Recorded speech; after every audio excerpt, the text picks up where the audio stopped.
especially Washington. They have one loss in the conference with Arizona State still unbeaten, and Oregon still looking for their first win in the Pac-10. This is the 90th meeting of the Dogs and the Ducks, and as if the rivalry needed more fuel, last year in Washington when Oregon won for the second time in a row, the Huskies tried this last-second field goal that just sailed wide, giving the Ducks the win. Well, Kevin Parker of Oregon on the sideline made the chokehold. It made the papers, of course, and it's been all over the Huskies bulletin board all week. The Ducks onto the field for perhaps, other than Oregon State, their biggest game of the year. Hi, everybody. I'm Steve Zabriskie along with Brian Holloway. For Oregon, their defense this year has really struggled.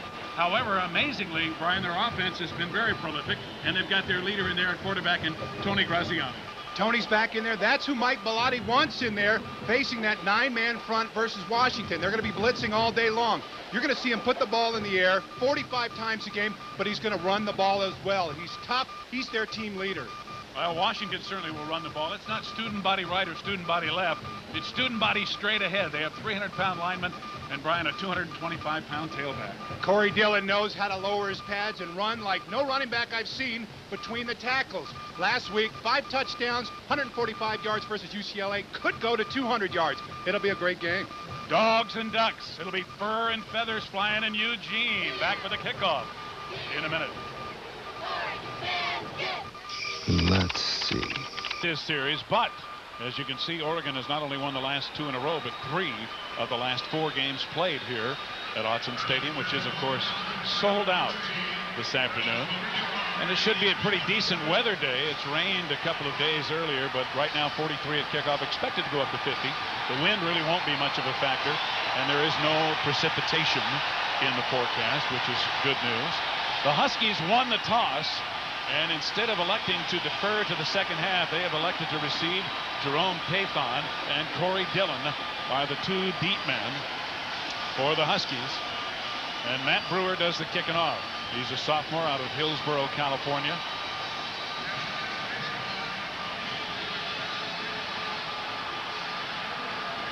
They put a yellow pom-pom on every seat of the stadium prior to the game. So there will be a sea of gold at Autzen as Brewer hits it to Parker. And Kevin Parker up to about the 27 or 8, knocked down by Brent Parker, number 87. And the Huskies will have fairly decent offensive position at the 28, led by Brock Huard, the redshirt freshman out of Puyallup, Washington. As a freshman, only freshman to throw over 300 yards, 311 yards versus Arizona. He has tremendous amount of poise and maturity for his age. They call the play on the sidelines, as Oregon does on occasion, so they will go 1st and 10 from their own 28. And it's Dillon right off the bat, running hard and powering across the 35 to about the 37. Bryant Jackson, number 91, and Derek Barnes bring him down. Here's the Chili's starting lineup, backs and receivers. Now you're already seeing why they've got Corey Dillon back there, giving him the ball. Tremendous strength at 225 pounds. And he's got some hosses up front, Brian, that clear the way, a bunch of 300-pounders. Olin Kreutz there at center joins with Benji Olsen. They're young sophomores, but they have tremendous push, and they will sustain their blocks, opening up the holes even 5 yards downfield for Corey Dillon. Huard on 2nd and 1, incomplete, intended for the tight end, Cameron Cleland. Derek Barnes, number 58, covering for Oregon. It'll be 3rd and 1. And here's the Ducks defense, which has been besieged this year. They have had a hard time stopping people. And right away in the opening kickoff, we found out Kenny Wheaton will not be starting out there in the corner. It'll be Keon Jabbar East. He's untested, and today is another one of his cameo appearances. George Keaho at fullback now behind Huard. 3rd and 1. Dillon, 1st down, and he's across the 40 to the 42 in the grasp of Chris Vandeveer.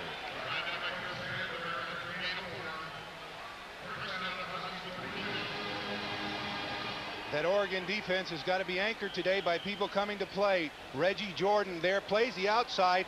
He's going to be running around. Tremendous athletes. He beats blocks, but one thing he's got to do He's got nagging injuries. He's got to really focus on stopping number 4.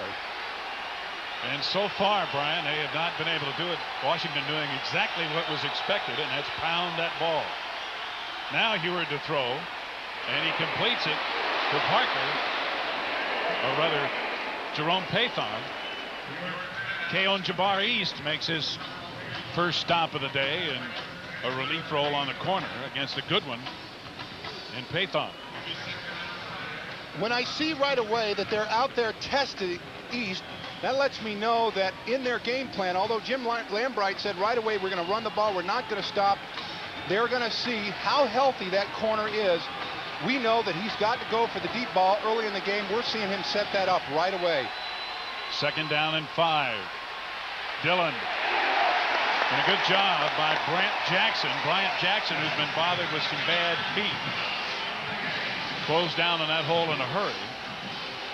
They expect a lot out of this young man today. 6'1", 280 pounds. But he really represents what this Oregon defense has to do. And that is that despite all their injuries and pains and setbacks, be able to focus on saying they are in our house and this is our game to redeem ourselves against the toughest opponent they could possibly face right now with this high-powered running attack. The play clock down to 6 seconds now. Dillon gained only 1 thanks to Jackson's play. It is 3rd and 4. Pathon. Lamont Woods with the big defensive play, and Oregon's defense holds. Something psychologically, Brian, it's got to be a big play for them this early. We knew right away that the whole game is going to be won initially in what goes on in the pit. You see tremendous amount of protection there, but you're seeing people beating blocks right away. The execution of the Huskies on that particular play was not what it be. People didn't get blocked. Hamid Sarshar on to punt for the Huskies on 4th down. Pat Johnson back for Oregon, and not a good kick. And it takes an Oregon roll before it's touched by a Washington player, downed by Jerry Jensen, number 40. And Oregon will have pretty good field position for their first offensive effort. Only a 23-yard punt by Sarshar.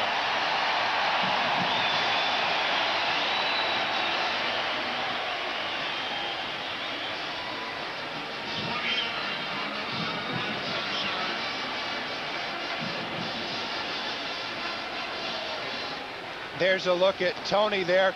He is the only quarterback who has won against USC, won against UCLA, won against Arizona. He's won the big game. That is the leader they want in there. Eric Wynn, the fullback, the lone setback from the 32. Graziani under some pressure, and he goes down. Good job by Jason Chorak, the Croatian sensation and the sack man with his 11th of the year. Here's the Chili's backs and receivers for Oregon. Now McCollum is not in there today. They put young Kevin Parker, 5'10", 182 pounds, and he's going to have to get that running game going. They don't do it a lot, but he's the one they're counting on. And that offensive line anchored by big Paul Wiggins, 6'4", 350 pounds. He joins with Baldwin, Mark Redd, the tough center, Tassi Malapai, the 340-pounder. They're the ones that have to give enormous amount of protection to Graziani today in order to get the ball in the air and complete it. On 2nd and 18, Parker goes nowhere. First penetration by John Fialo, the leading tackler of the Huskies, number 57. Who got a hold of Parker in the backfield. Inca Aliaga is the gentleman who will be heading up the middle there. You're going to see him in the 8 and 9 man front, lining up in the gap, causing plenty of people a problem. What this does, it opens up Jason Chorak to be able to come in there for the sack. And defense, Tony Parrish, the junior, is the one anchoring a secondary that is very young. 3rd and 17. Graziani hauled down by Lester Towns.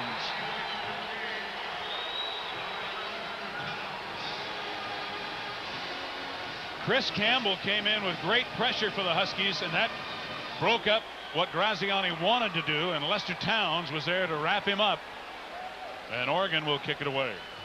In the left side of your screen there, number 75, you can see him right away there. Dave Weber dragging defensive players down.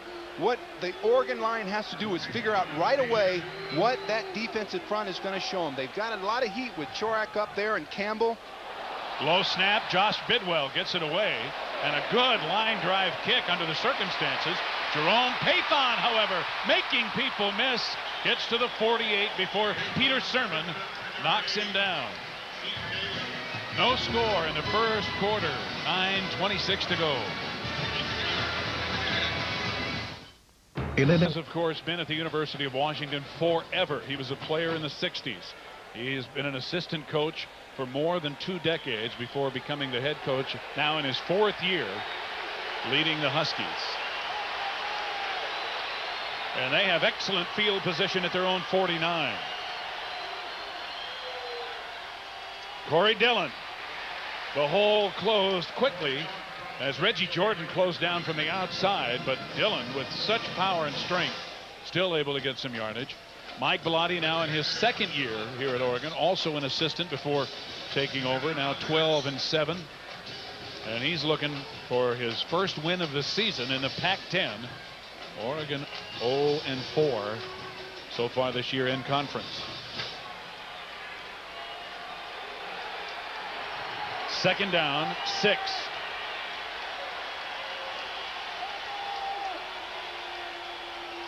Play action.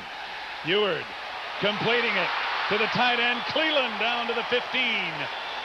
Chris Young, the strong safety, saving the touchdown. A gain of 32 yards. Brock Eward with the first big pass play of the day.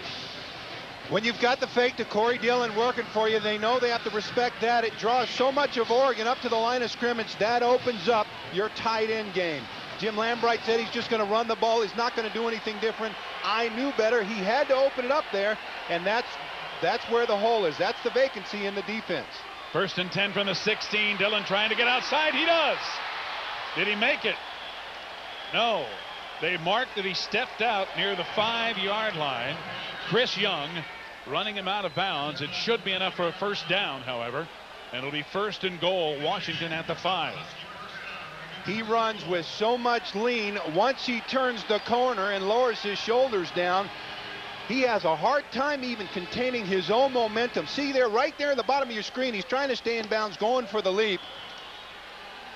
This is what Oregon is thinking about all week long. They've had the week off. They had the bye. They says, we've got to stop this man. He started out inside, but then bounced it outside, and it shows you what kind of acceleration he has.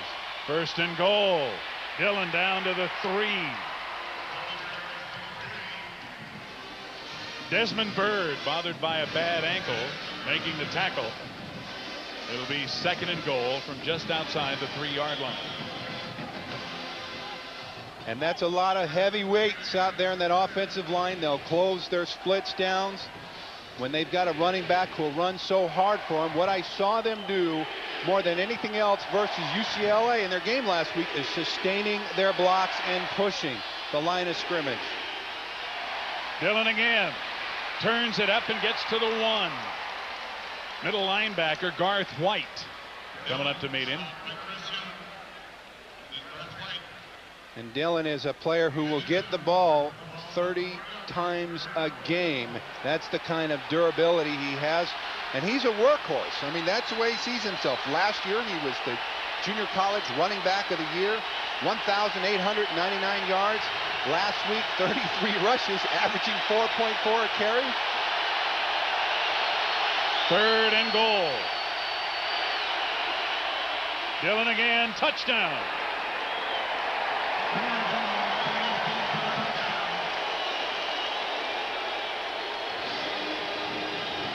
The handiwork of Tony Coates and Ben Kadlitz, Owen Kreutz, Benji Olsen, Len Johnson, that offensive line just pushing on him.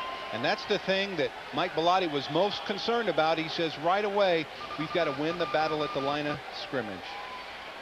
John Wales in to kick. He's 23 of 25 on extra points this year.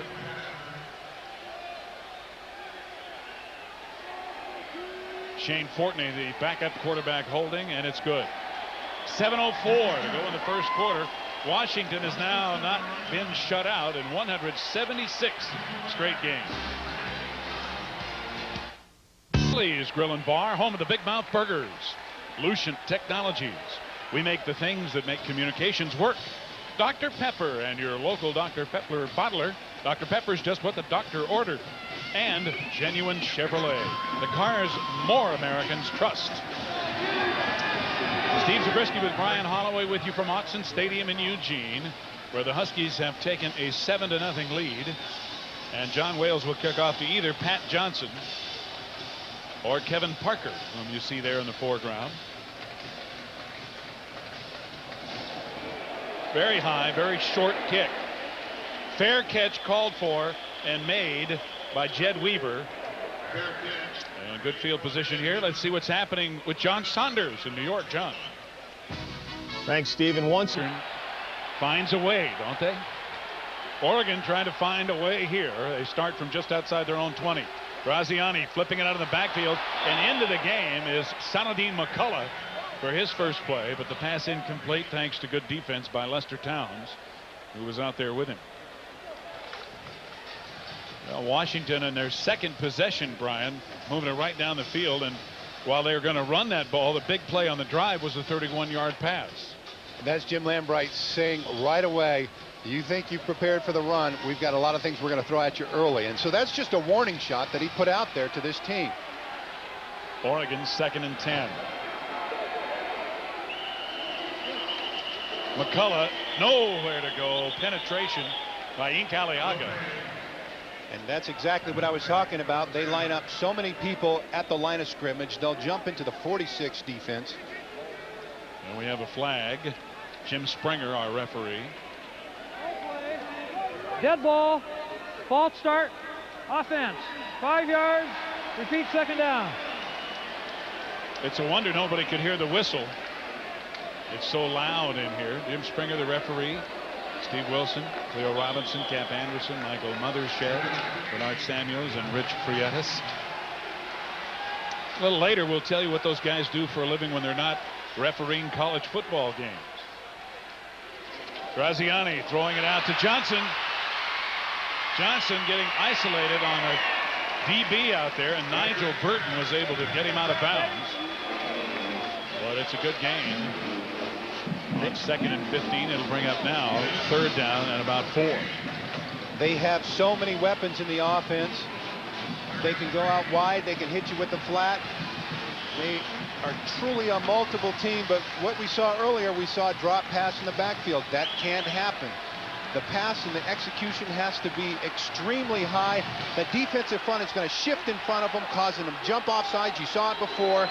The poise is the most important word they're going to think about today.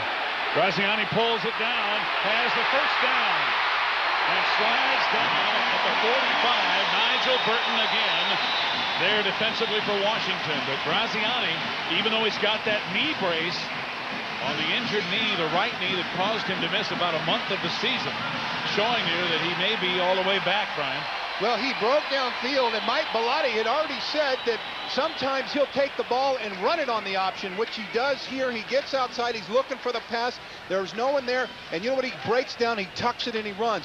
He has great explosion, we see, but more than anything else, he puts his head down like that. You're going to get your head taken off. He better get down the better way and slide. Now going deep on 1st down for Johnson. Incomplete, and a penalty flag for interference on Mel Miller. I've seen it called many times. The coach will say, get out there and I want you to throw the deep ball. We may not complete it, but let's draw the penalty. You saw a great example right there, and they have to respect Pat Johnson because with his world-class speed, he can take it to the end zone on every play. Pass interference, defense, 15 yards from the previous spot, 1st down. This is part of taking it any way you can get it. You're trying to catch the pass all over. You've got to be able to give the receiver time to see and catch the ball. And there, all he's thinking about right now is that he's beat deep. That's all. We've got to stop it. Sometimes if you're worried about the big catch for the touchdown, you're going to go and intentionally get that called. Kevin Parker into the game at tailback, now sets up as a wide receiver on the wing.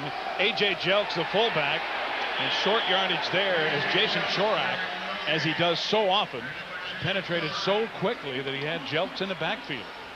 Jason 6'4", 255 pounds, but one thing that leaps out at you is that here's a fellow that can run the 40 in under 4.6. Tremendous burst. He will get you on the front side and the back side. He held Jelks to no gain, so it is 2nd and 10. The ball at the Washington 40. Saladin McCullough, the lone setback.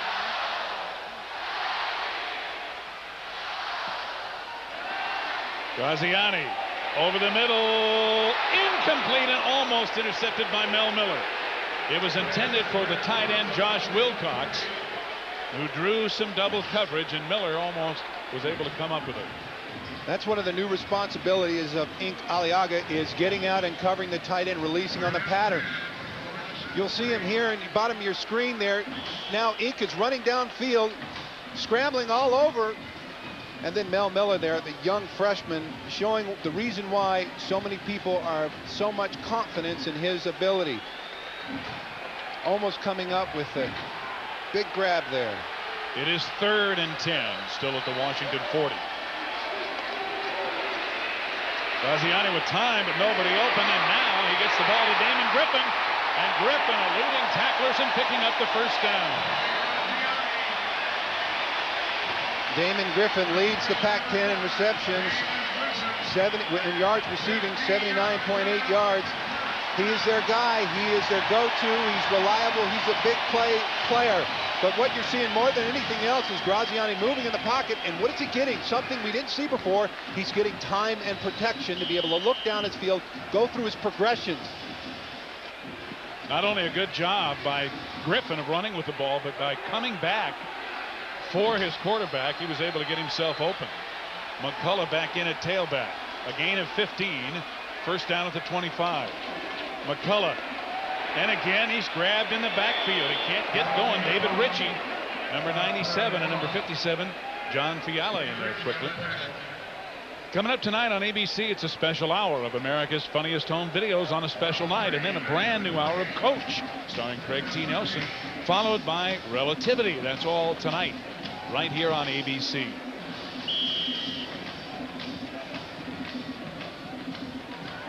Loss of 3 on the play. It'll be 2nd and 13.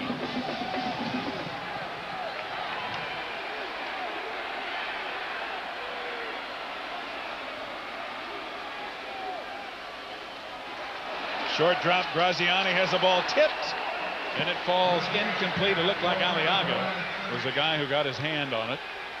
Every time he lines up, if he jumps inside the gap, he changes the responsibility. Mark Gregg, the center, has to be able to make calls to his left and to his right, shifting the blocking schemes. Aliaga at the last minute there was able to get a hand on the ball, and that's a play where they're designed to come hit him right in the gut to get his hands down. They just didn't know where he was going to line up. 4 minutes, 18 seconds to go in the first quarter. Washington leading Oregon 7-0, but the Ducks are driving. They do now face a 3rd and 13. Graziani will keep it again inside the 20 to about the 19. Tony Parrish, the free safety, meeting him there, but he'll be about 4 yards short of the first down, maybe 5. Bellotti is on the sideline right now, pulling his hair out. He knew Tony's going to be running the option there. You see him. He's going to keep the ball in his burst there, but he's putting his head down and trying to run over defensive backs. You just don't do this. You've got to go in and slide, because after a couple of hits, you're going to start losing the side of the field, because that takes its toll on you. They said that he's a type of player, it didn't matter. I think it will. This will be a 37-yard attempt, and a bad snap. The ball still loose. Picked up by Parrish, and now Oregon gets it back.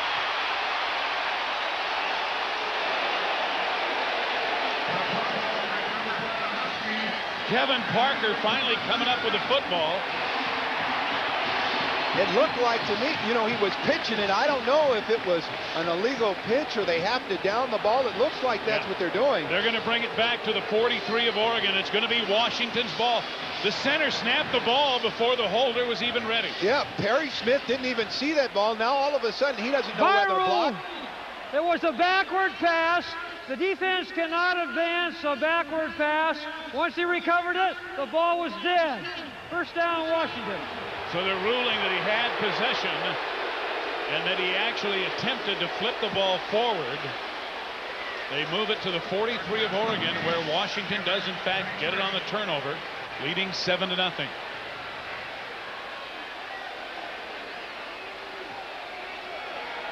A fake of the end around to Janoski, and here's Dillon out of the backfield, first down. Nice move. Dillon still going inside the 10 to about the 7. The Huskies come back with a huge play of 36 yards right after the turnover. When you focus on that young man right there, they fake with the fake reverse, setting up that play action pass. He was absolutely wide open there. And one thing you count on when you're running plays like that, a little bit of move here and a block. He gets a block and gets his way down into the inside. He's got great open field sense. Washington first and goal. Dillon again trying to bounce outside, cuts it back, touchdown.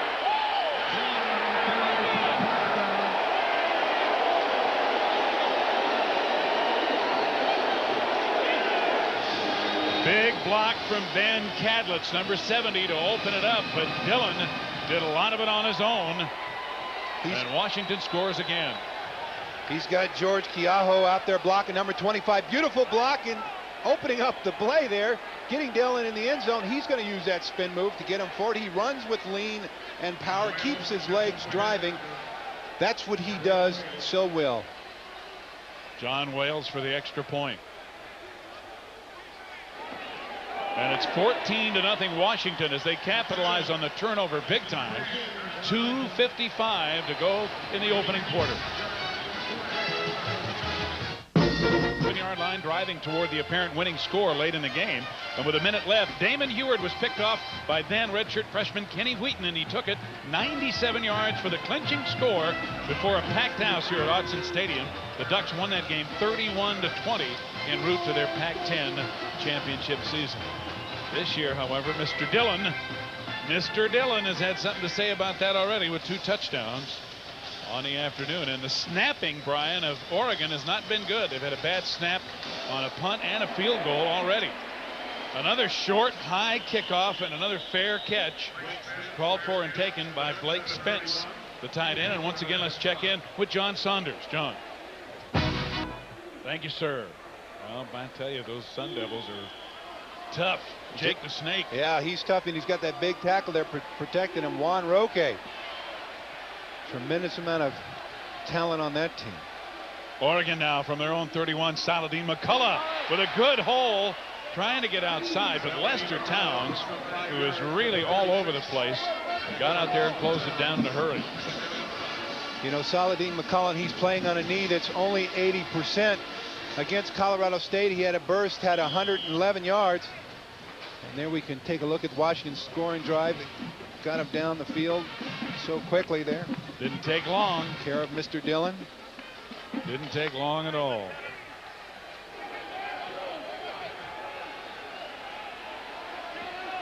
Second down and 5. McCullough hitting the backfield but gets away. First down. Parrish runs him out of bounds, but not before he gets to the 40. David Ritchie actually made the penetration and had a hit on him in the backfield, but McCullough able to spin off and got outside. A reminder that at the conclusion of today's game, we'll be selecting the Chevrolet Most Valuable Player of the game from each team. And to date, Chevrolet has awarded nearly $6 million to the scholarship funds of America's colleges and universities.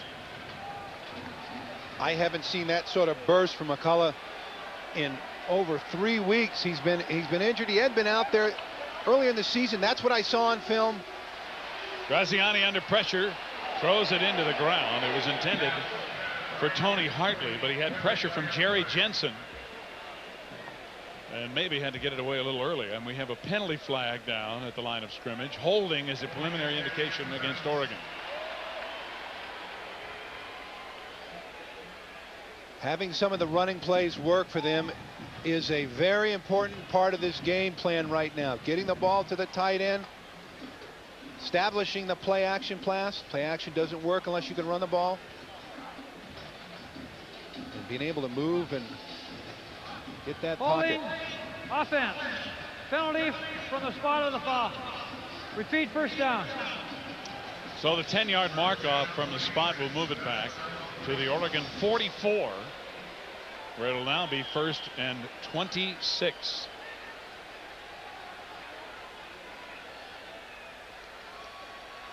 Graziani is responsible for checking off at the line of scrimmage, which he's going to have to do a lot with the shifting in front of him today.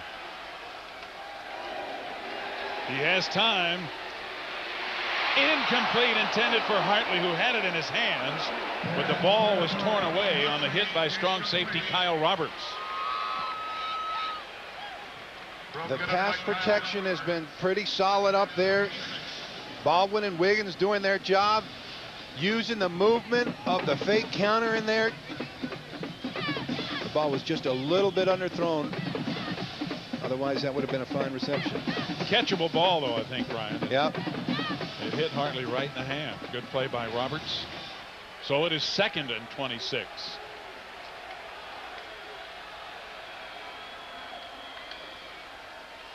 Eric Wynn, the fullback, straight ahead in the grasp of Jason Chorak. And we want to remind you that coming up next, Tiger Woods will be joining golf's top money winners to form a field of dreams in Tulsa, Oklahoma. It'll be the PGA's richest event going on right now, the Tour Championship. Our 3rd round coverage is coming up next right after football here on ABC Sports. Chorak came up limping a little bit after that hit. And it looks like he's favoring trying to shake out his left knee a little bit. Hard to slow him down, however. 3rd down, 22 yards to go. Graziani with time. Intercepted. Picked off by Matt Tuiaya. 6'6", 285-pound redshirt freshman. What are you doing back there in a spy position? He goes and gets himself an interception. Tuiaya's nose tackle at 285 pounds, and he's dropping back. Oh, no, he was there. He dropped back in a spy position. Great hands, focus, tucked the ball away, and now, guess what? I'm going to run with it. Great heads-up play. What a thrill for a freshman and a nose tackle. Either one would be thrilled. They said we were going to be surprised how well he moves. They didn't tell us about his hands. Washington from their own 49 as Dillon gains about 4 to the 47 of Oregon in the grasp of Reggie Jordan.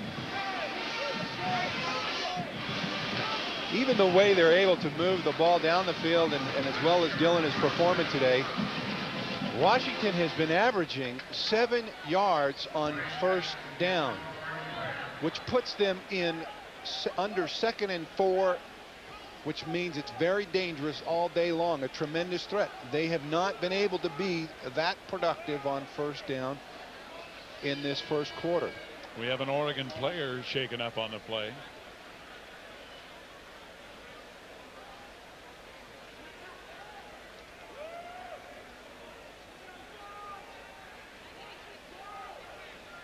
When we spoke to Rich Stubler, the defensive coordinator, he said, Brian, I've never seen so many injuries on one team. Ankles, knees, shoulders, and he said, overall, if you have over 30 games missed among your players, it's tough to have a winning season. And already, Steve, there have already 40 games missed among their starters due to a series of injuries. And they've got something like 14 freshmen playing for them. Well, Bryant Jackson, who's been bothered with foot problems, is out of there. On 2nd down, they go right back to Dillon. And Dillon about a yard short of the 1st down as he's tripped up by Chris Vanderveer. a sophomore out of Lebanon, Oregon. One thing that is a key for that man to get the football is Cam Kissel. Number 11 will be the gentleman you'll see in motion that is used to set up so many of the blocks and shift the strength of the formation. Kissel used primarily as an H-back. Dillon now with 11 carries for 50 yards. And he has it again. Trying to get outside. Fine play by Kenny Wheaton, who's back into the ball game and came up and cut him down at about the 39 of Oregon. As time runs out here in the first quarter, 14-0 Washington after one.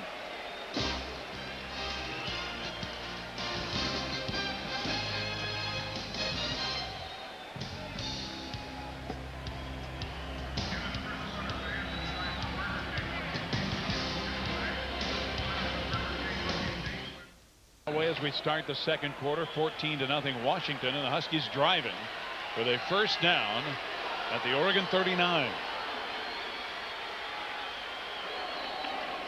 Play action. Heward, lots of time.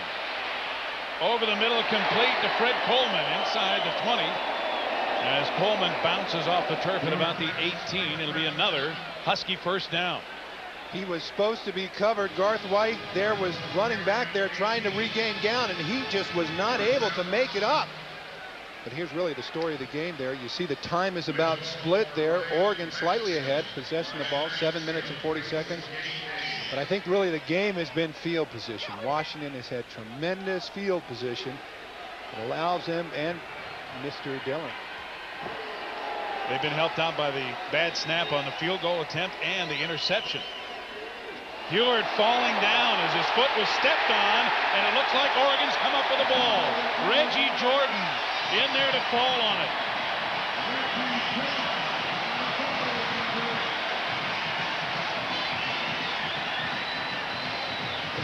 Those are the intangibles that show up on intense games like this, where you have rivalries. Oregon backed up against the wall. They give up so many yards on defense, knowing that they've got to shoot through the gap there, being opportunistic. It was a mistake. It happens. You get stepped on, the ball's on the ground, and there Jordan was in to scoop it up. Well, he dove for it too, didn't he? He must have traveled about 15 feet in the air when he saw that ball. So the Huskies, trying to capitalize on a turnover, turn the ball over themselves. Their first of the day, and Oregon will have it just outside their own 22, down 14-0. Saladin McCullough in at tailback.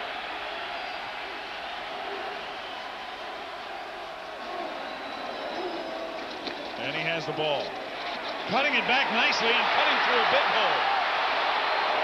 McCullough run out of bounds at about the 40 by Mel Miller. There's an example of that explosion he has and the ability to change direction. He initially took the ball and went up into the line of scrimmage, and he had to bounce right away there. There was nothing there, and then he found himself squeaked through a hole past Aliaga, and he's heading there. John Fiala couldn't get a hand on him, and now he's deep in the secondary. I have not seen him run. He looks terrific today, and that's one thing Bellotti said he needed to do. Josh Wilcox gave him a good block as well. Now Kevin Parker is in. It's a gain of 18. Graziani looking long on first down. Johnson can't haul it in. Mel Miller running right with him, stride for stride, and that tells you something because Johnson can fly. Mel Miller, they're counting on him. He's 18th in the nation with 3 interceptions. Miller is the first Husky freshman to have 3 interceptions since Tony Zachary, but he's got himself a big plate today with all that speed out there. You see him tested twice. They're going to go to him again. They're going to go to Pat Johnson in that deep ball. They're just getting everything measured up. McCullough back in at tailback on 2nd and 10.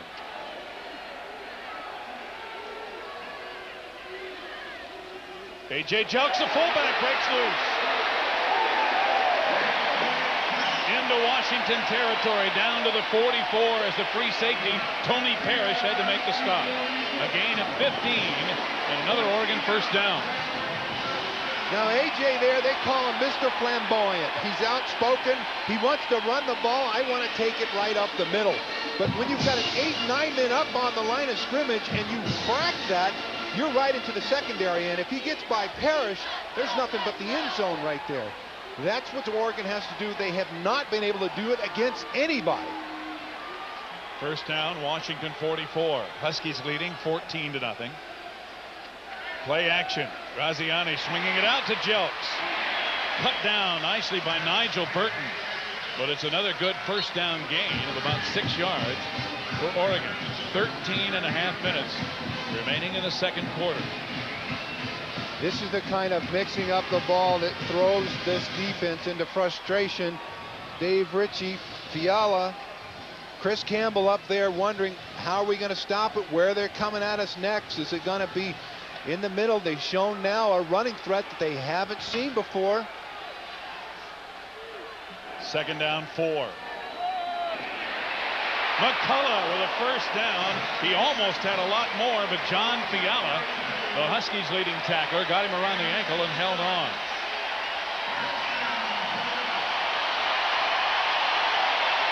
John Fiala, you know, is frustrated with himself right now. Gets Mark Craig there, the center, pushing people around up front.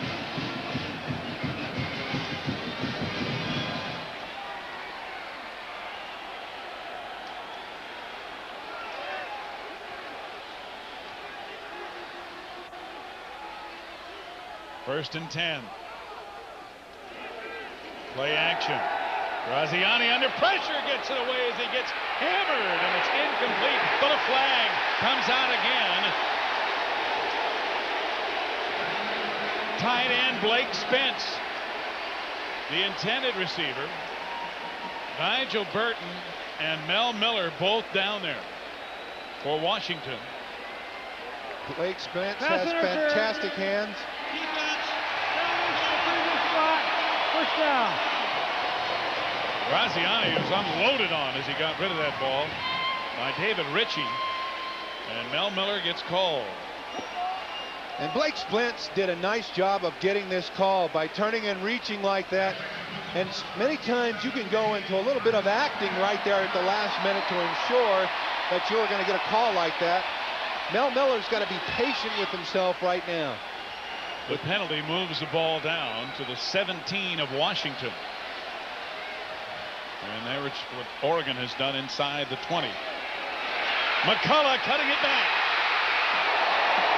Down to the 9. Tripped up by John Fiala and covered by Tony Parrish.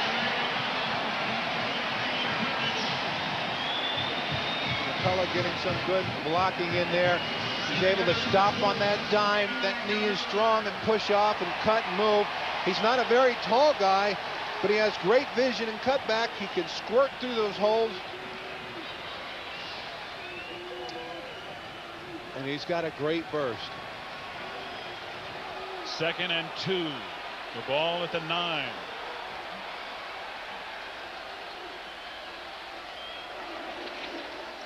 McCullough again, trying to use his blockers.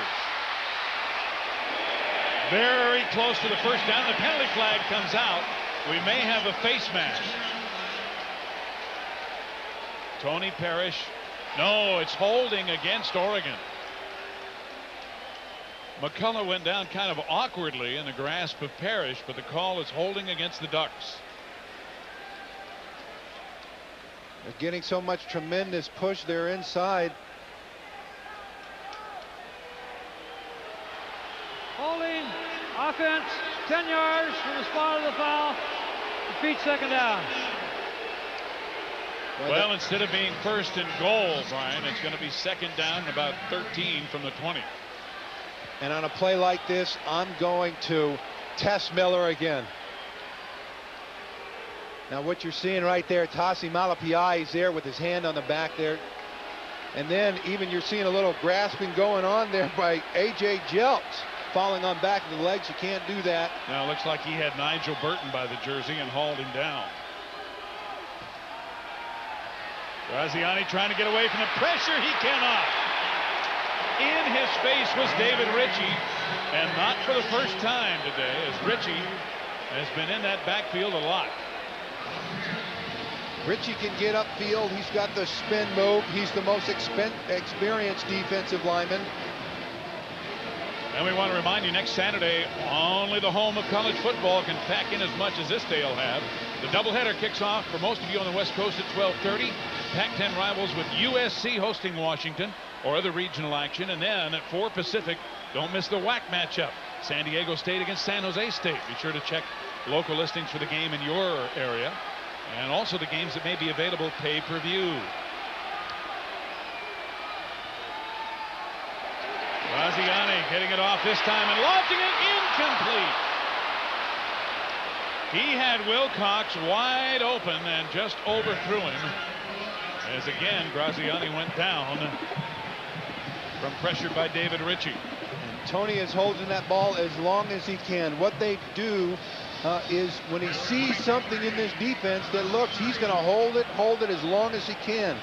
The vulnerability is through this play action is that the linebackers who are up in the gap, Ink Aliaga, even John Fiala, have to cover these tight ends, and they can get them sucked up, and you're going to see the tight ends open by over 10 yards. That's a big target. It's inviting, but the quarterback has to have the extra time. Holding on to the ball long can get you slammed right in the chops. Oregon going for it on 4th and 23. Intercepted in the end zone. Picked off by Tony Parrish.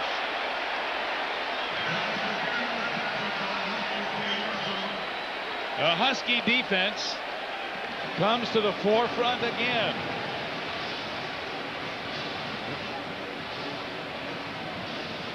They had to go for it on 4th down. It'll be 1st and 10, Washington at the 20 when we come back.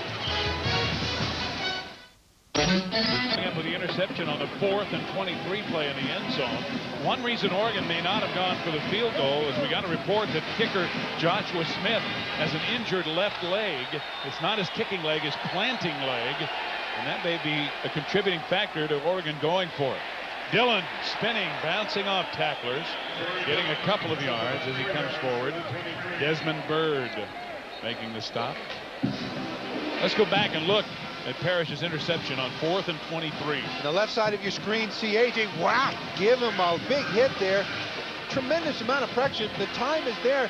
The ball is just not thrown. Well, it's a good throw. Tremendous amount of coverage there. And there's Mr. Leaper, Tony Parrish, coming up with a tremendous concentration and a great grab, and he holds on to it.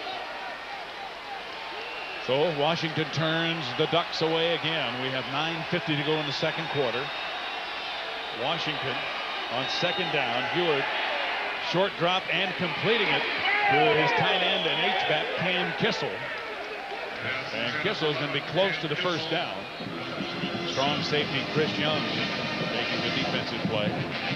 Here are the Huskies' first half possession so far. 2 touchdowns, and they came relatively quickly. Corey Dillon running them both in. One of the things you'll notice about Brock Huard is that he will take the ball and he'll take 1 or 2 steps and he will deliver it quickly. Standing tall in the pocket, a lot of poise and confidence. Dillon on 1st down, going nowhere. Good play by Vanderveer to meet him right at the line of scrimmage. Vanderveer, a sophomore, has already made a number of tackles today. And he holds Dillon for no gain. It'll be 2nd and 10. Vanderveer had his share of injury problems too this spring. He was nursing a hamstring that kept him out of most of it. But he shows up there, 6'2", 208 pounds. Mike Reed now is the lone setback behind Huard. Again, the short drop, incomplete. And a flag comes out. Kenny Wheaton hit Pathon a little too early, and he's going to be called for interference. I mean, he upended Jerome. Pass interference, defense, ball at the spot of the foul, 1st down. I guarantee you it's one of the plays that Kenny has seen so many times on the field that when Jerome took his first step, he knew exactly the play was coming in the quick slant, and he got over there. Here's what the officials do the rest of the week. And one is a pastor, Steve Wilson, the umpire. One works for the Department of Justice. Kind of interesting to see what those guys do when they're not working Saturday afternoon.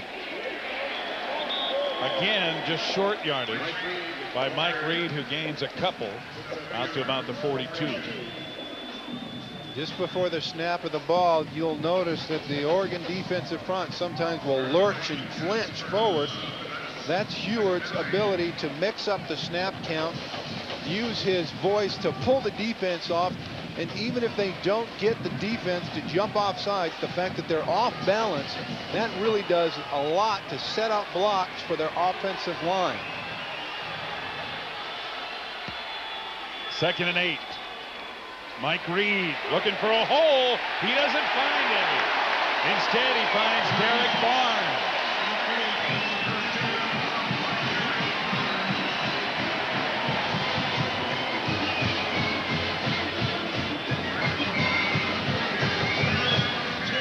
Loss of 2, back to the original line of scrimmage, the 40, and it'll be 3rd and 10. Now this is what Corey Dillon is able to do that Reed can't do. He's getting lateral. He's stuttering his step. He can't find the hole. He can't put his shoulder down and push through. Dillon is one of the best young backs I've seen it being able to do that. Play action. Huard with time. And he completes it to Freddie Coleman, and Coleman has a first down deep in Oregon territory at the 30. Keon Jabbar East ran him out of bounds, but not until Coleman and Huard combined for 30 yards. Those kind of pockets open up when you have a running game that works. Huard saw it right there. It was a great call. East has got to get over there. He was wide open. And Fred Coleman is a Tyler, Texas, tremendous leaping ability. They have a lot of confidence in what he's able to do out there in the flat. Runs the ball extremely well. Washington, number 1. And the Huskies asked for a timeout with 7.5 minutes to go in the first half, leading 14-0 and on the move. Valley reminds us that college football on ABC Sports is brought to you by Ford and your Ford dealer. Have you driven a Ford lately? And the Lennox Complete Heat System. Home heating plus virtually unlimited hot water from the company you trust. I don't know why that fall foliage reminded me of that, but it just did. I like that autumnal splendor here along the river. 7.5 to go, 14-0 Washington in the second quarter, and Dillon back to work, and he is just dragging tacklers. Derek Barnes closed down quickly, and then Caleb Buddy Smith came in to help out. And it would appear, Brian, that Oregon is doing a little better job against the run here in the second quarter than they were in the first. They've made some good adjustments. But when they're able to do that, they're going to open up other parts of the offense, which means the play action is really working for you. There you see Dillon there, not able to push through, still driving his legs. 2nd down, 7. Huard throwing it out to Kissel. Bumped out of bounds by Keon Jabbar East. And they'll mark it at about the 22. Now you got to give Scott Lennon some credit there, the offensive coordinator from Washington, because what we are seeing is a much more developed offensive game plan against Oregon. Oregon has shown that they've spent a great deal of time preparing to stop the run, but that's not all that we're seeing today. 3rd down, 2 yards to go. Dillon hammering straight ahead and breaks through. A first down inside the 15. He just doesn't stop his feet from churning there. Offensive linemen love running backs that come and they stick with the hole. Mark Van Eegen, when he was at New England after playing with the Raiders, he said, fellas, I can tell you I'm not quick enough to be able to get lateral, so I am running exactly at the hole call.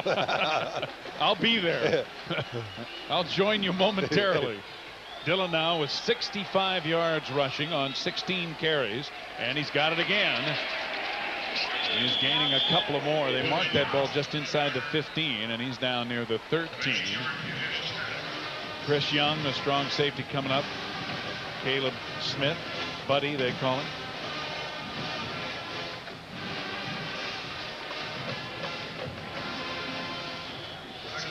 So far, an 11-play drive for the Huskies, as they have the lead and they're eating it up with the clock running. 5:40 to go in the first half.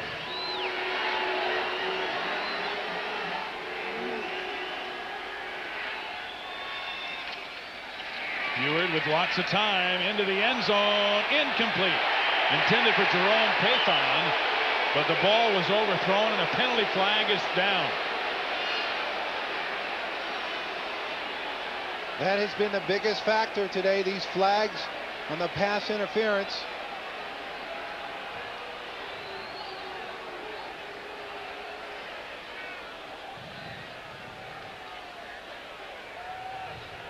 Holding, which becomes pass interference, defense, while the ball was in the air. Ball is placed at the 2, first down. Now, I was wondering whether or not that was a catchable ball, but what they're calling is holding, which becomes pass interference, even though it might not have been a catchable pass. The ball thrown right in the spot. That is right in between catchable and not catchable. Well, they're working but on the ball East. was thrown there. That's right. They want to test him. They want to test him. You can just get so many young players in a lot of trouble and turned around on plays like this. Now you've got down there your scoring territory. First and goal as they mark it at the 2. Dillard. Touchdown.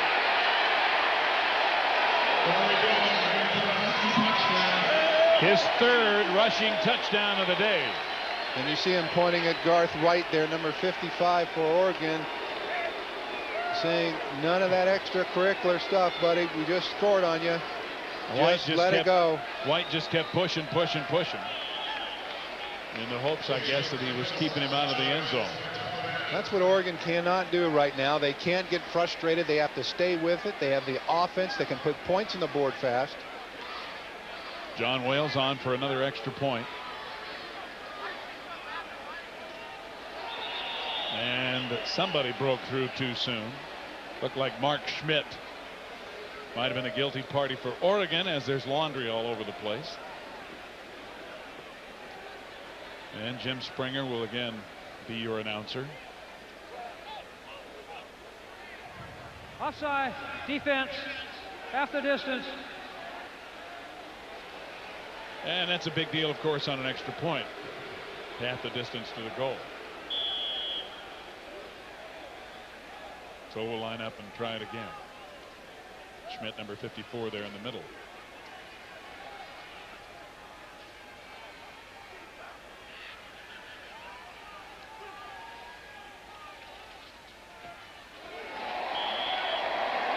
(21-0) Washington. 5:25 to go in the second quarter. An 80-yard scoring drive. So far, as the Huskies just finished off an 11-play, 80-yard drive with this touchdown. Corey Dillon, of course, number 4. You see him weaving there, putting his shoulders down and driving with his legs into the end zone. And he's pushing. Garth White, you see him there, frustrated. And he goes in for the score. Remember, this Oregon defense is shown up on everyone's charts. Washington State averaged 127 yards rushing in 7 games. Against them, 234 yards. UCLA averaged 158 yards rushing per game. They averaged 303 yards. Kevin Parker and Pat Johnson back for Wales kickoff.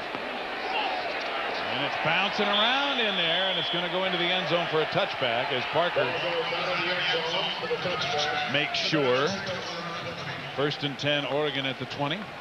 And remind you that Thursday evening here on ABC, Ekaterina Gordieva and Rudy Gallardo meet in their first pro singles skating event. Rudy Galindo joined Christy Yamaguchi, Katarina Witt, Dorothy Hamill, It's the prestigious U.S. Pro Figure Skating Championships, Thursday evening at 9 Pacific, right here on ABC. Tony Graziani has got to get the offense going. He has missed his last 7 consecutive pass attempts. He's only 1 for 9 on the day. This one's complete to the fullback Eric Wynn, who's out of bounds at about the 26 with a little help from Kyle Roberts and John Fiala. This is a time in the game where you might see them go to a no-huddle offense to be able to use the clock well and get it down the field. And when you do that, you eliminate so many of the defensive fronts that Washington can get in. I wouldn't be surprised if we see that real soon here.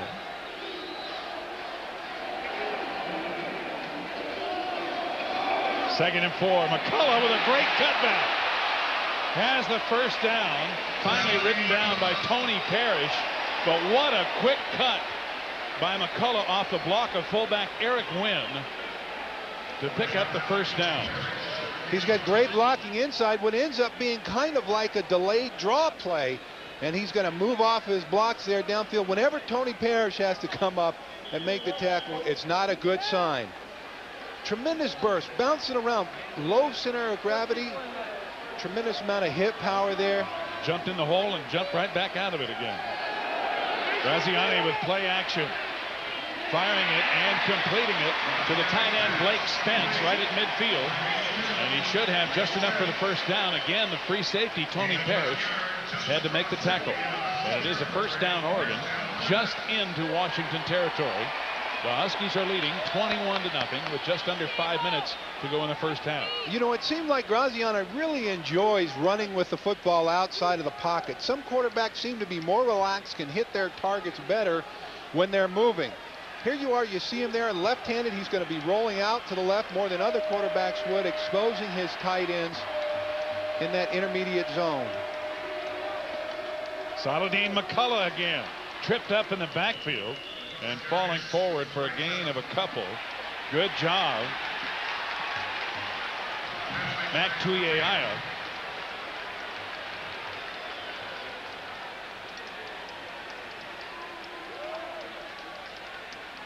And we have a penalty flag now.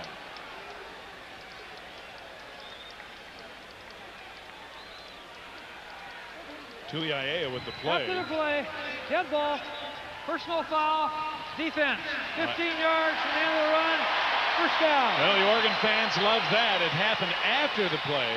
Tuiaya, number 78 there with the penetration to trip up McCullough in the backfield, but the penalty was away from and after the play against the Huskies, and it moves the ball down to the 32 of Washington for another Oregon first down.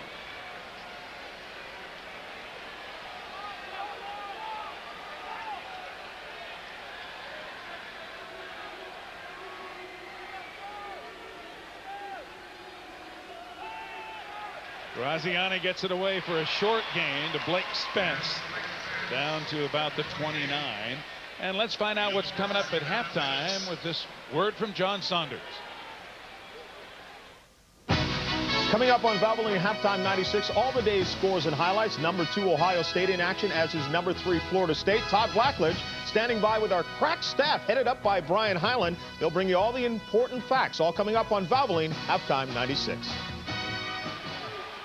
Thank you, John. That's 3:30 away, game clock time. Saladin McCullough back in at tailback, and he has it, spinning away and picking up a couple, as again Washington had penetration into the backfield. John Fiala, number 57, with the defensive play. When we spoke to Dirk Cutter, the offensive coordinator for Oregon, he said we've got to do better controlling the line of scrimmage. Now what you're seeing is they're exploiting Washington's hard charging up front. You don't need to slam people and move them, you just need to position block them, and McCullough is finding those cracks and seams. 3rd down and 4 from the 26. McCullough takes the pitch. Fiala trying to get him out of bounds, and I don't know whether he made it. They're marking it right at the first down marker. McCullough with a dive out of the grasp of Fiala. And apparently getting just enough of the first down. They may want to measure it, and they will not have far to bring the chains to do so. Anytime you run an option play, you create a lot of problems for the linebackers. At some point, he has to make a commitment. As soon as they did inside, the pitch was out there. And Fiala, as great as he is and the kind of tackles, he's got tremendous ability to move around. When you've got him matched up against a running back, you've got an absolute mismatch, particularly how well McCullum is running today. Well, you can tell by the mark and where referee Jim Springer's holding the chain that they're about 2 links short of a first down. It's going to be 4th down and 2 links to go.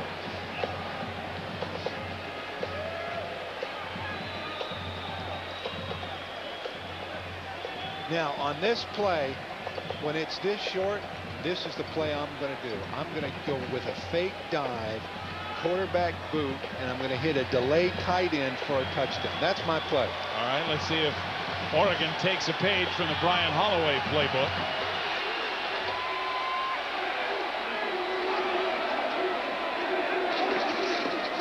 McCullough straight ahead has the first down as he's inside the 20. Jermaine Smith and Tony Parrish coming up from the secondary. Or I would have done that. Especially if it worked. Yeah. He's really doing a nice job today, and what you're seeing is confidence on his knee more than anything else. More than going after a win, which is so vital and important. It's just being able to get on track. That's what this team is focused on. First down from about the 19 of Washington. Graziani again with a quick drop. Wilcox with a reception. Gets away. Wilcox down to the 1.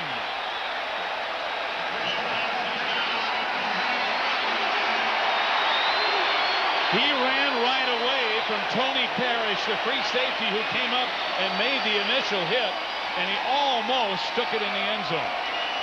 6'3", 260 pounds. He's an outspoken guy, but he's beat up and sore.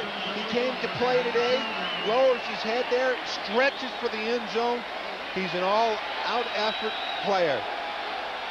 And he is not 100%, but he's given you 100%. Nigel Burton kept him out of the end zone, but it's 1st and goal from inside the 1. McCullough, touchdown.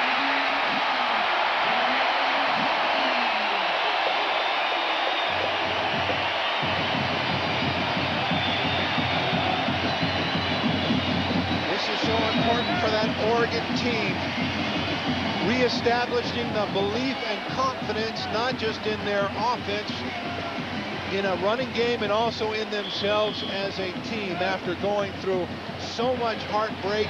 You saw the coaches in the locker room yesterday in the meetings. Their jaws were tight. They knew that one thing was vital, that they show up and show that they can compete against great competitors like the Washington Huskies. Frankel on to attempt the extra point. And that, let's check out what else is happening on ABC. Touchdown drive with an 80-yard drive of their own in 10 plays. And Saladin McCullough takes it in for the final 1-yard dive. And Oregon on the board with 1:50 to go in the first half. 21-7 Washington.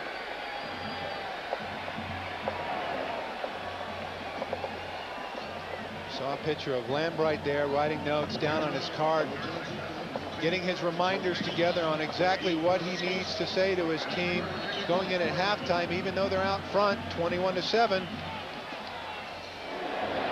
Another high short kick and another fair catch called for by Cam Kissel.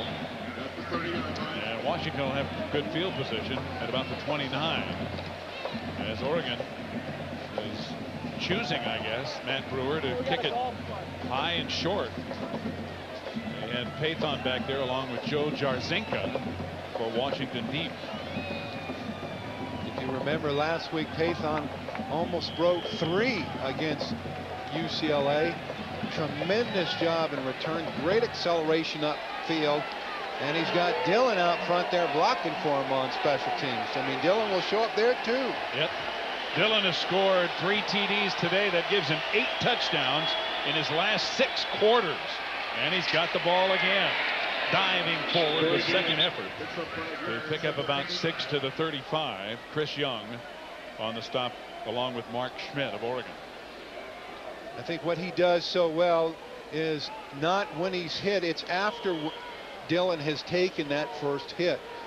If you don't get arms on him and bring him down, he's going to twist and turn and score it out of that pile. And when he falls forward, it's not just a yard. He'll fall forward for 5 or 6 yards. Dillon now with 73 yards on 19 carries. And he's got it again. Running hard and breaking a tackle. He falls forward for the first down. He ran right out of the grasp of Reggie Jordan. There is some tremendous blocking going on inside there. Olin Kreutz, the center, is pushing people around with his own blocking scheme with Benji Olsen. You can see there right in the middle of your screen there, 57. He pushes and blocks there and able to set up, gets Chris Vanderveer right out of the way, and they stay on their blocks. Ewert, quarterback draw on first down.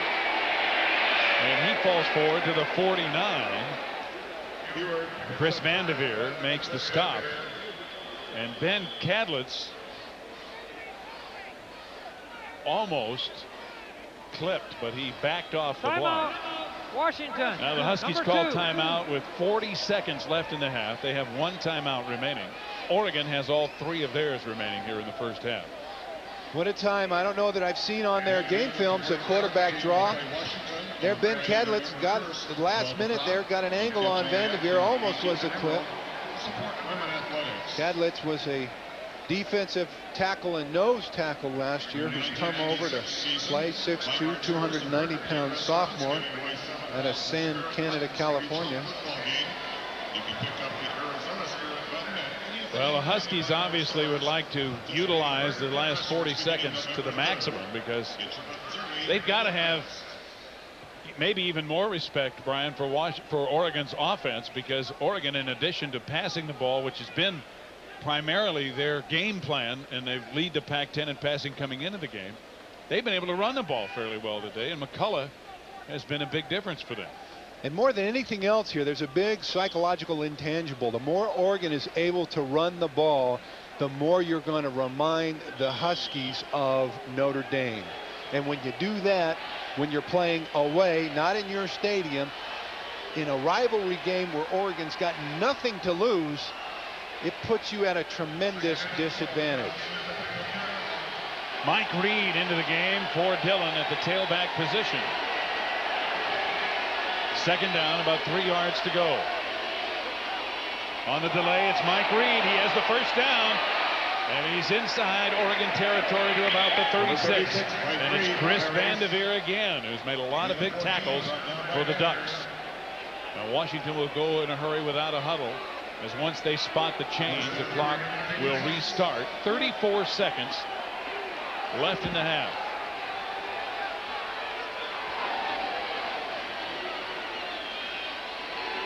Ewert, quick drop and a completion to the tight end Jeremy Brigham, and Jeremy Brigham is short of a first down, so Washington will have to lose, or rather use, their last timeout. Now a name we haven't heard much at all of today is Dave Janowski, number 19. In all these plays, he will be out setting them up, running players off, making blocks. He'll hit people too. And Ewert has been tremendously accurate today. He's completed 9 of 10 for 142 yards here in the first half. He does such a nice job of getting the ball out there quickly. There's Janowski. They call him the blue-collar guy. He scored 20 points in terms of his blocking record and receiving performance last week, which is the highest they've ever had. He'll put his head down. I saw him sting people downfield, and he's not a big guy either. 5'10", 185 pounds, academic All-American, 3.5 average, computer science major. tremendous dedication to the game. He'll line up and play the H-back position too. Very unselfish player, but a lot of these plays are opening up downfield, not just by the blocking, but by players running their coverage off. Second down and 3, 24 seconds left in the half. And a fumbled snap. The ball still loose. Oregon comes up with it.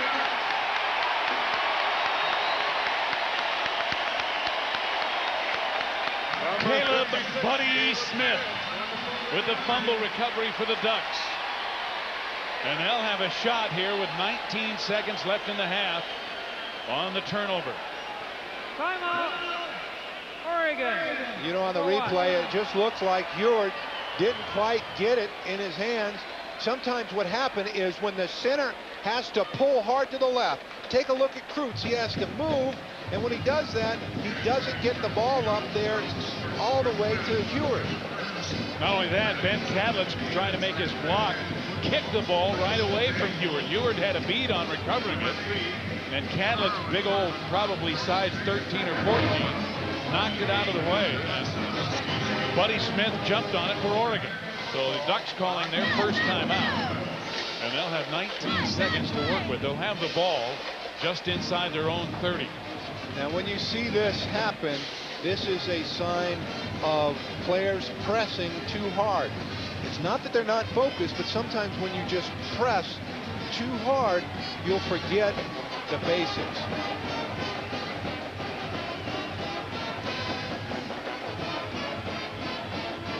Washington has been in control, although Oregon has had the ball almost as much as the Huskies.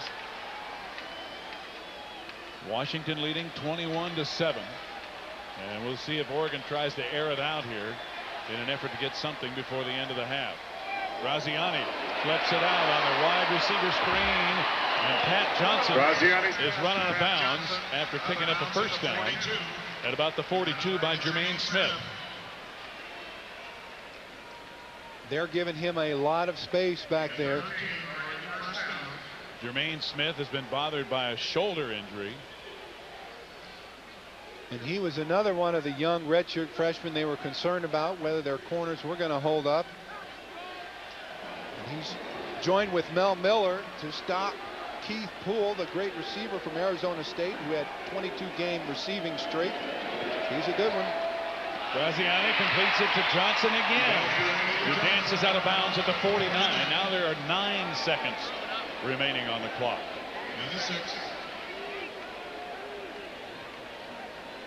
The protection is held up there. You see Chorak getting cut down. The ball darting right out to the sideline where you can stop the clock immediately. They've got to get the ball downfield. Yeah, they've only got 9 seconds. They got to get now. more real estate than that. Yeah, they're going to have to go deep. Graziani has time, but he can't find anybody. Now he unloads it, and it's incomplete, intended for Damon Griffin, but Jermaine Smith was right there with him, and the clock now shows 1 second remaining. Barring a penalty, this should be the final play of the half. One thing happens when you're a left-handed quarterback and you want to go to the right side of the field. What you end up having to do is throw across your body. It's an awkward throw. Very hard to get the ball downfield with the velocity and the distance you needed, and he needed to on that play. Well, let's see if he cranks it up here.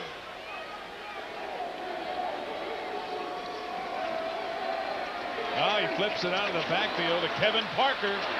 And they're going to try and see if they can get Parker to go all the way, but he won't make it as he gets inside the 35 as time runs out, as Ink Aliaga brings him down. That's the end of the first half. Washington 21, Oregon 7. Stay tuned for the Valvoline halftime 96 coming up next. Check out the halftime statistics. And there are a couple of surprises there, Brian. One of them, Brock Huard, who has had a big day for Washington. 9 of 10 for those 142 yards passing. And take a look at the rushing. Who would have thought at this point Oregon would have 84 yards on the ground? But Huard has really shown up today. He started into this game averaging only 55% in his completion ratio. Today he's up at 90%. Give him credit in his poise, but also credit Scott Linehan in saying, this is what we're going to do. We're going to go to the short pass. We're going to make things easy for you with the quick reads. All that has been set up because of the great running and the threat of Dillon. Absolutely. And Huard has taken advantage of it, and that has really come to the forefront in the second quarter because Oregon did a much better job against the rush in the second quarter than they did the first. And Oregon, trailing by 14 points, is going to get the ball to start the third quarter, as Washington had won the toss and elected to receive to open the game. 24 Kevin Parker and 83 Pat Johnson back deep as John Wales will kick it off for the Huskies. And again, it's an up back.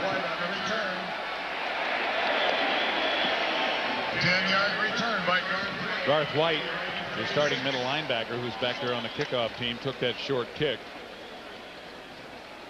It may be part of the plan to make those kicks short. I don't think so. I don't understand that in terms of a strategy. Well, we've seen it all day so far. Graziani struggled in the first half, but threw the ball much better the second half of the second quarter. Even though Washington was expecting them to throw, Graziani had more success. And they'll go without the huddle as they already called the play on the sideline. Oregon at their own 35. Graziani under pressure again, gets it away, and it's incomplete. Intended for the tight end Blake Spence. And again, David Ritchie, number 97, has been right in the face of Graziani all day. Not only in his face, he came from the backside on that play, on that rollout there. Even for his size, I mean, he's a big man up there at 6'4", 275 pounds, but he has some tremendous burst there. Take a look at Towns. There's another player with great speed that'll get you in and out of the backfield, chase you down from the backside. He goes in and rotates with John Fiala. Second down and 10. And McCullough could not break free. He gets about 5 to the 40, but Jason Chorak tripped him up. Chorak came out of his jersey practically in the process. Jason admitted that this year what's really made the difference for him is really settling down. Last year, despite his speed, he was being critiqued for overplaying things, missing tackles, running pass plays. A little out of control. A little out of control. Third down, 6 yards to go. Penalty flag goes down, as does Griffin in the grasp of Nigel Burton.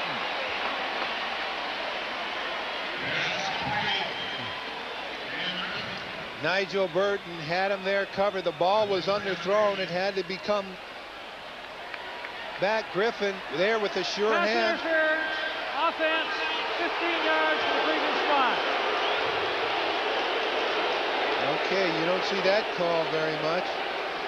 And that wipes out the big third down gain. And will bring up third and very long for Oregon. Damon Griffin trying to get to the ball. The pass protection is excellent there in the pocket, and then you see the push off there at the last minute there. Griffin just a little too aggressive. You can't do that. Nigel Burton said, bam, you're going down. Makes for a long, long third down. Now it's third and 21. Graziani rolls away from the pressure again. And this time it's complete to Griffin, but he looks like he's about a yard short of the needed first down yardage as he's right at the 45. Jerry Jensen driving him out of bounds. When you're going for those long yards, one thing that all the receivers have to do, and they talk about this all the time in meetings, make sure you find the flag, get there, and then stretch for the first down. He was 1 yard short. And that's something that can take care of itself early in your routes. Find the flag, make sure you get there. Puts them in that fourth down situation. They've got to turn the ball over. Josh Bidwell into punt, averaging over 42 yards a pop.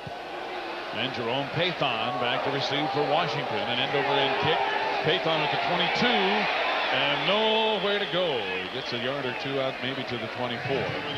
A 33-yard punt by Bidwell, and he's kicking into what is now a pretty strong wind.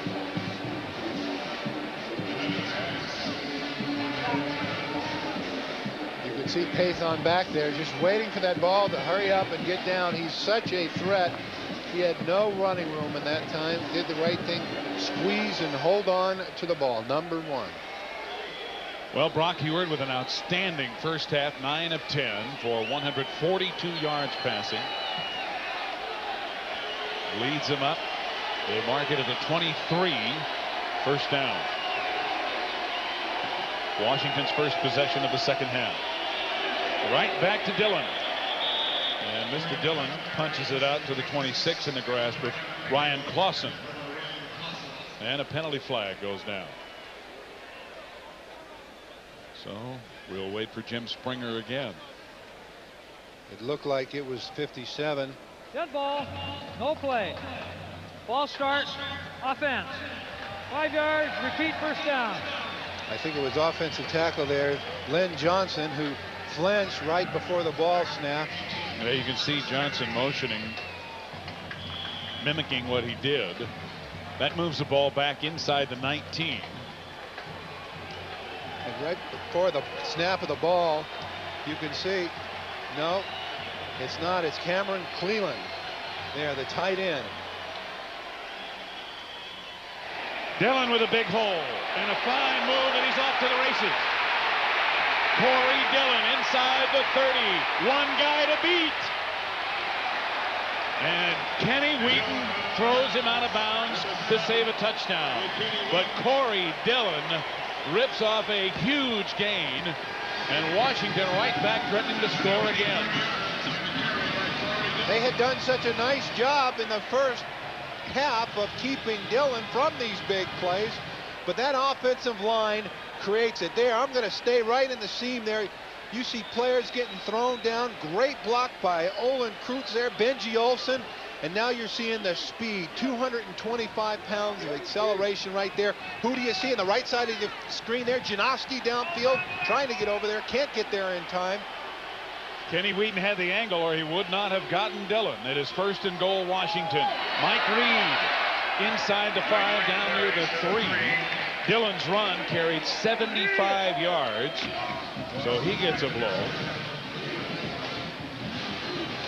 And that put Dillon at 157 yards rushing for the game.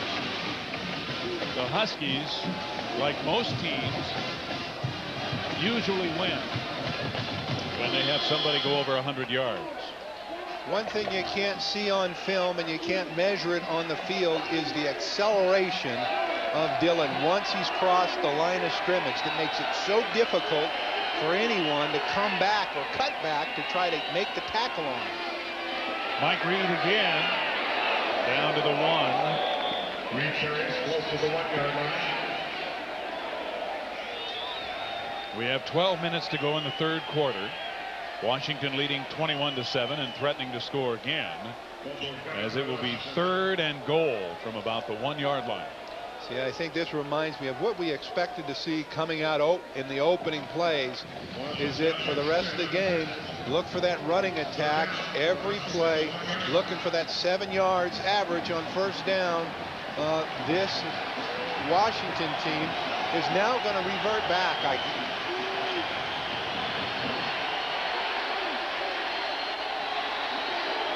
Dillon running hard, but he's not going to make it. The green shirts led by Garth White rise to the occasion, and it's going to be 4th and goal for Washington. Garth, they count on him.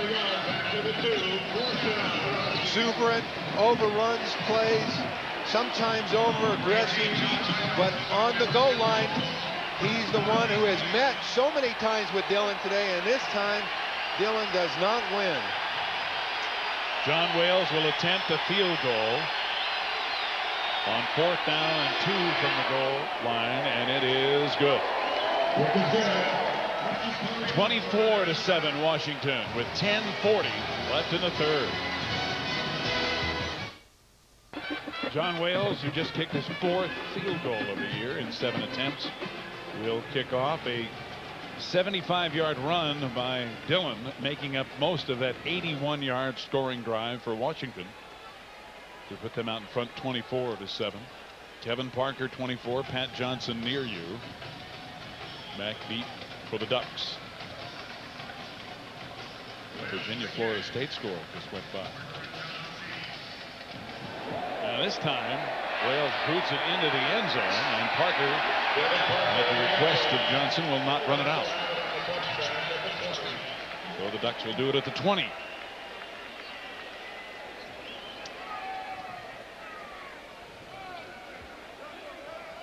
And what can we look for here, do you think, Brian? They've obviously in that last series tried to go to Pat Johnson, tried to go deep a couple of times. What I do on this time, you've got to get the ball down the field. I would start using some trick plays. I would use plays where you've got the defense overrun. I'd use throwbacks. I'd bring out my screen package. I might use my double pass now. Graziani avoiding the pressure and going deep. This time for Griffin, incomplete. And he was very well covered by Jermaine Smith. Jerry Jensen, number 40, got some pressure on Graziani as he got rid of that ball. Jermaine Smith and Tony Perry, second coverage. 10.5 minutes to go in the third. It'll be 2nd and 10. But we're seeing, even though the Graziani is missing on these passes, the balls are there on the mark. I mean, when you're coming so close to your bullseye, I'll tell you what, the defense absolutely respect his level of ability at this point of the game. Not much doing there. There's a gain of about 3 by McCullough is all. David Ritchie wrapping him up. Hey, next Saturday, only the home of college football can bring you as much action in one day as ABC is going to pack into this doubleheader. Here on the West Coast, most of you 12:30 Pacific will see USC and Washington. There's a rivalry as well, regional action as well. And then at 4 Pacific, a WAC matchup, San Diego State, San Jose State. Check your local listings for the games and times in your area, and check out what's available on pay-per-view. Graziani incomplete, intended for Josh Wilcox, and Jensen, who's made some outstanding plays today, comes up with another good one as he dove right in front of Wilcox to knock it down when it's 4th down. So much of your offense has to come from your tight ends, and Jensen knew that there was going to be pressure putting on him with that defense, where they're going to line up Aliaga and Fiala in the hole, and they're going to rush him, they're going to send him, they're going to blitz. So now he is out there on an island. He did a tremendous job in coverage there and swatting that ball away. Jerome Pathon, always dangerous. Back for Washington is Josh Bidwell. Will hit it away on 4th and 6. Not a good punt, but it hangs up there so that Pathon has to call for the fair catch at the 40. Only a 36-yard punt, but no return. 24-7, the Huskies. College football on ABC Sports, brought to you by Chrysler, exploring the new frontiers of automotive technology. What's new in your world? And Burger King, where you can get your burger's worth. Unless you're Brian Holloway, and then you need 2 burgers worth. Or 3. Or 3, maybe. We have 9:46 to go in the third quarter. Oregon had to turn it back over to Washington. Huskies leading 24-7, 1st and 10 at their own 40. Brock Huard, incomplete. He and Pathon didn't hook up. Jerome is off to the races, and Huard threw an out route. Ronnie Gibson, the cover man for Oregon, was the closest guy to the football. Well, Huard's looking over to Pathon right now. When he got underneath the center, he checked off immediately. He saw that the quick slant was there. Pathon didn't get it. He was going for the end zone, and that's just a misconnect. You see that quarter stat on Oregon. One of the problems for the Ducks is they haven't been able to play 4 full quarters. And talking to Mike Bellotti yesterday, he said we need a game where we play all 4 quarters. The third quarter's been perhaps their worst. Dillon falling forward across the 40 for a gain of 3 in the arms of Ryan Clausen. And it's going to be 3rd down and 7. Getting back to what you were saying about Oregon struggling in certain quarters versus Stanford, they had 247 yards in the 4th quarter. Oregon giving up a total of 514 yards. UCLA got 211 yards in the 3rd quarter. And the Oregon faithful rooting on their defense here on 3rd down. Incomplete. Intended for Dillon. And the Huskies will have to punt it away on 4th and 7. I haven't seen them work and run that delay screen in there. You see Lambright telling the people, get off the field. Hustle up. Hamid Sarchar on the punt. The junior out of Everett, Washington, and back is the speedster Pat Johnson at about his own 20. Huskies have had some problems with their punting, and Sarchar has been the best in practice. This is not a great kick as he goes off the side of his foot and out of bounds, and the officials will line it up. Going to be closer to the 30 than the 20. Only a 23-yard kick. As they mark it at about the 28.5. We'll take a timeout with 8:50 left to go in the 3rd quarter. I heard someone. Oregon will go 1st and 10 from their own 29. As Graziani tries to make something happen here with the Ducks trailing 24-7.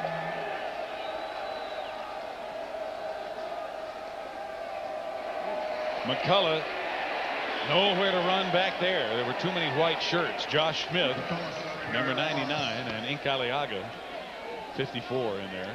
Jerry Jensen is close by there. Tuiae, he's going to be around there too.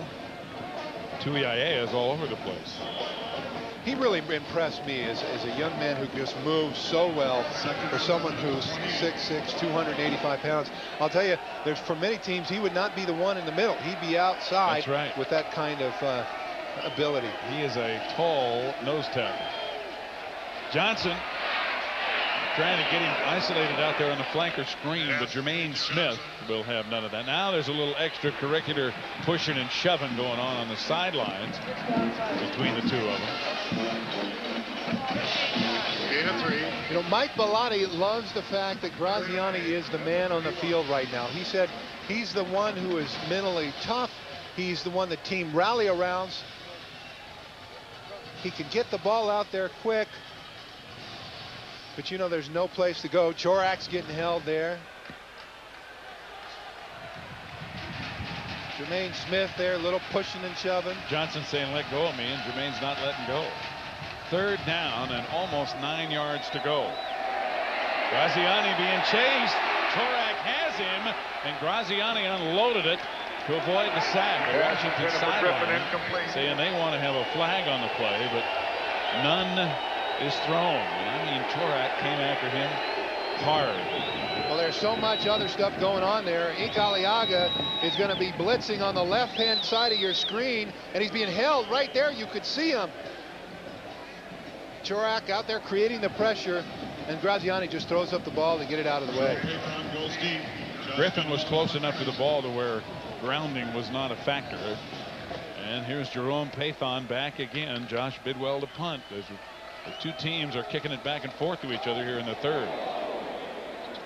Pretty good punt into the wind. Pathon coming up to take the fair catch at about the 36. And again, Washington will enjoy good field position. 7:50 left to go in the 3rd quarter.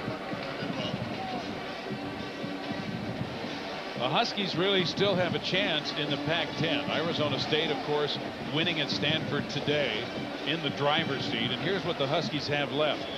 They have 3 conference games remaining. A big one on ABC next week at USC. Oregon State, then they play San Jose State, and then Washington State, their traditional game at the end of the season. Corey Dillon pushing the pile and then some. He picks up about 8 as he drives out to the 44. Finally brought down by Ryan Clausen, who had to go for a ride to make it happen.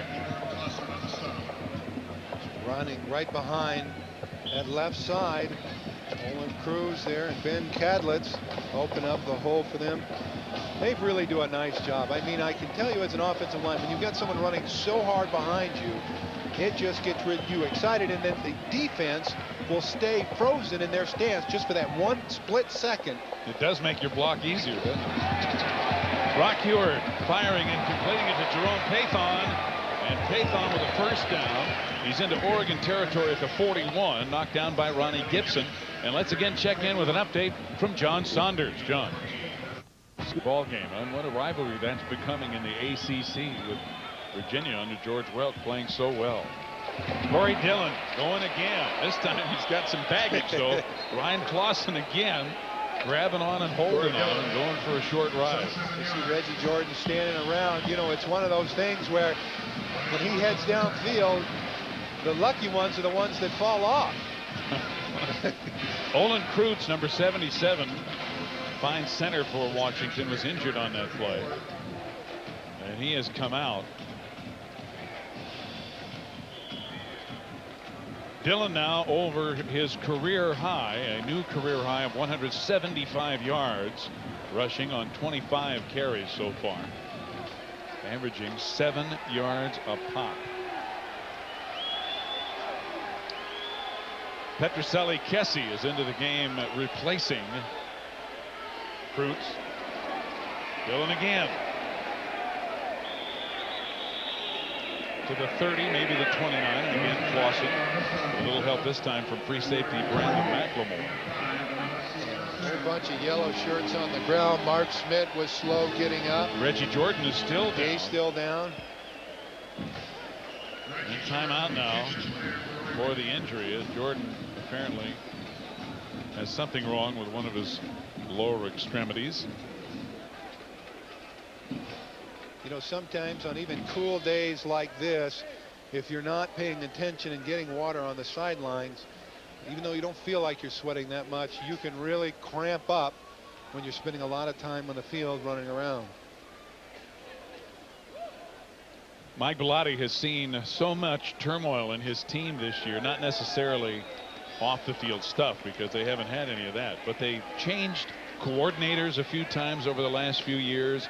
They've had so many injuries this year, and because of the late start in putting in offensive and defensive schemes, plus the injuries and all the kids they've had to play, the redshirt or true freshmen that have been playing for him all year, it's been really hard for them to solidify anything. Plus establishing that off-season momentum that really gels personalities in summer camp. So many of the players they admitted were injured and missed that valuable time in training camp. But these are the numbers that I couldn't believe when we were sitting in his office. In the last 5 years, 4 offensive coordinators come in. That means all new terminology, all new schemes, and then 3 defensive coordinators. That's got to be tough. 5:54 to go in the third quarter. Washington on the move. First down and preliminary movement and now contact on the line of scrimmage. Desmond Byrd and Bryant Jackson both coming across for Oregon. The little things that Huard does really sets him apart. Offside, defense, 5 yards, repeat first down. The way he uses the snap count, the way he changes it up. Well, for all of the running of Dillon today, Huard has been a star. Yep. And here he's on the hard count. See right there, that's pulled it. That was designed to pull the defense. Now on this play, the defense are going to be more apt to be sitting in their stance. Again, another slight edge that you get by that kind of concentration. Now Dillon's going to throw a pass in the end zone, incomplete. And finally Dave Janoski gets a chance to participate in this game, and Dillon overthrows him. What he's going to do, Dillon is sitting there, why couldn't you catch it? What Janoski did is completely uncharacteristic of him. He turned around and started backpedaling into the end zone. Any receiver knows that that is the worst possible position you can be in to try to catch the football. And sometimes, James Lofton always said this to me. He said, Brian, the hardest ball to catch is the ball when you're absolutely wide open. And he is. And he just turned around there and did not get that extra stride he needed to get him downfield. Second down, caught behind the line of scrimmage. And what a game Chris Vanderveer has played for Oregon.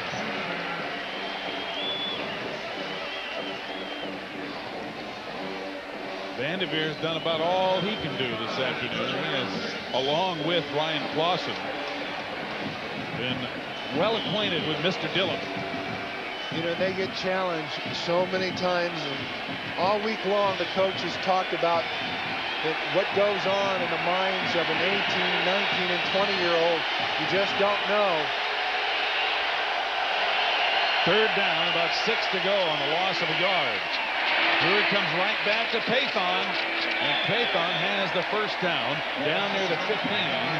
Keon Jabbar East making the stop.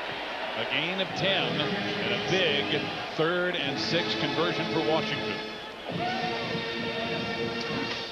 There's a meticulous use of that quick play. A play that he called when he checked off, and we saw Pathon earlier go deep.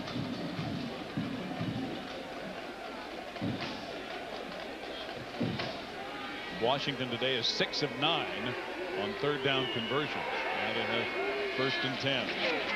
Dillon again. Down to around the 11. Got Vanderveer, Mark Schmidt, Clausen again, and a penalty flag.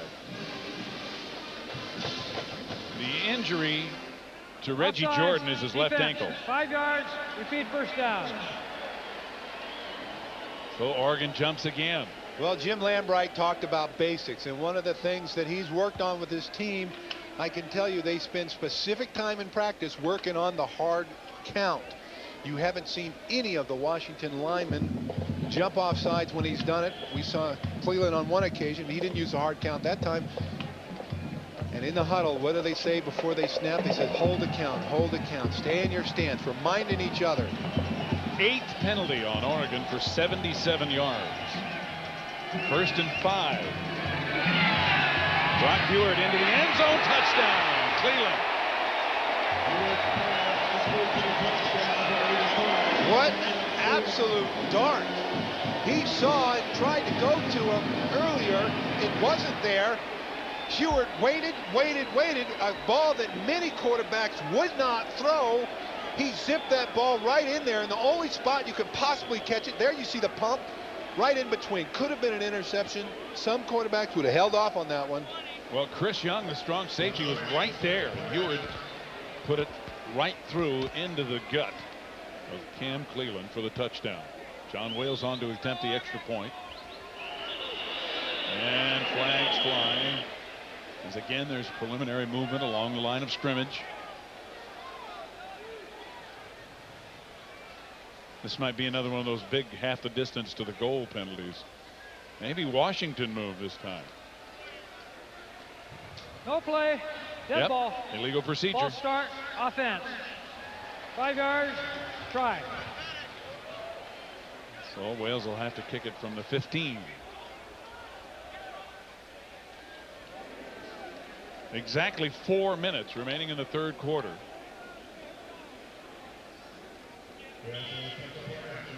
And Washington able to put together another impressive drive to eat up that clock and continue to maintain control of this ball game. John Wales makes it again, 31-7. A 64-yard drive in 8 plays, and Washington up big near the end of the 3rd.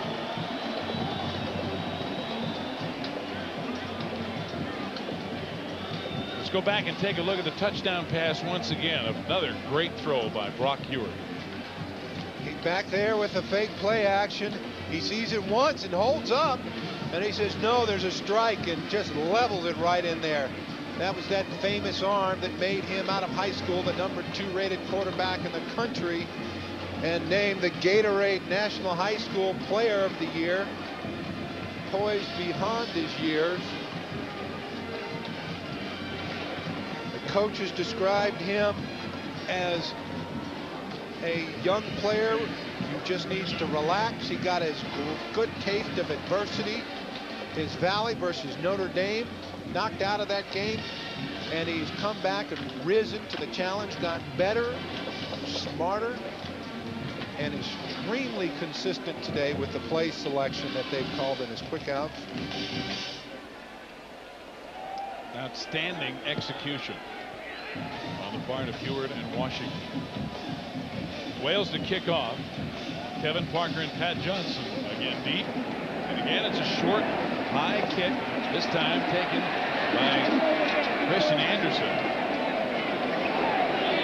On the backup tight ends. And Oregon will have it at about the 33. Hey, coming up next, it's golf. Tiger Woods will be joining many of golf's top money winners. And it's a Field of Dreams in Tulsa, round 3 of the PGA's richest event, the Tour Championship. Our coverage of the 3rd round starts right after the football game here on ABC Sports. I once played that Southern Hills course, and I think they asked me not to come back. It's a great, beautiful golf course in Tulsa. Graziani blowing it out, and no flag, even though Aliaga was right there on Wilcox. And the line judge was right there looking at him. Ikaika Malloy had some pressure on Graziani that time, and Tony's hardly had a chance to throw without pressure today. And when you got Ikaika Malloy coming down on you, everyone knows that throughout the Pac-10, that is a fella pound for pound who's the hardest hitter on that Husky defense.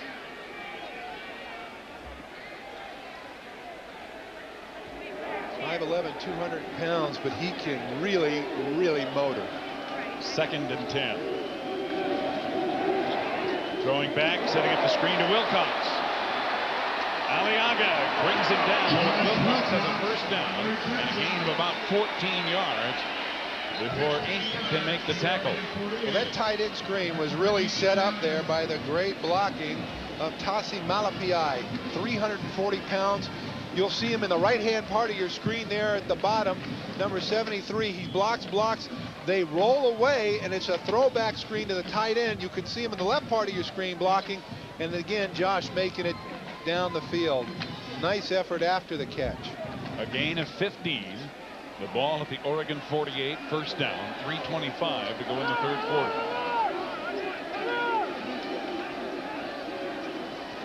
Play action in the pitch. McCullough getting outside and run down by John Fiala. And it's a gain of about 5. Fiala can move for 230 pounds, and that's one reason he's leading the Huskies in tackles. Well, this is the complementary play to the options play that we saw earlier in the game when Graziani faked the pitch and would turn the ball up the field. But that fellow right there, Fiala, is someone who got a little wiser over the last couple quarters. 2nd and 5, and Graziani trying to get it off under great pressure as the blitz came. Kyle Roberts, the strong safety, getting in there before Graziani could set up. Well, it was the right play to call. The line had that middle screen set up, but when you have the added pressure of the blitz, what happens is Graziani's thinking in his mind, could he somehow get the ball off to his deep one? You can see the difference in Washington's defense, the highs and the lows of the season, and then today what they have given up. Almost as if the Notre Dame game was an aberration. Just so different of a performance. Not that Notre Dame isn't a good football team.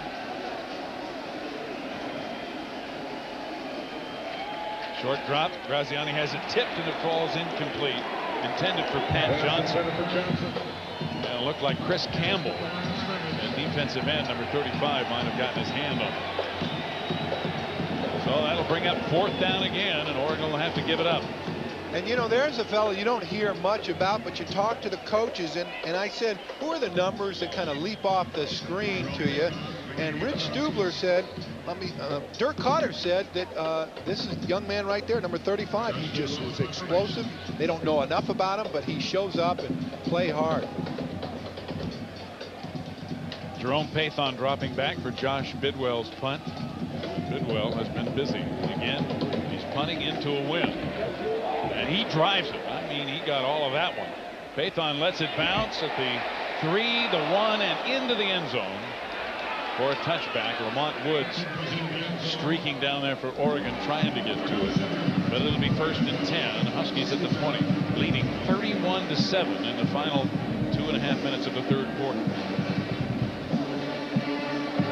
You know, you have to wonder when you're having to punt the ball as much as this. They haven't shown it anywhere statistically, but I don't know. I might think about running a fake punt at some point during this game.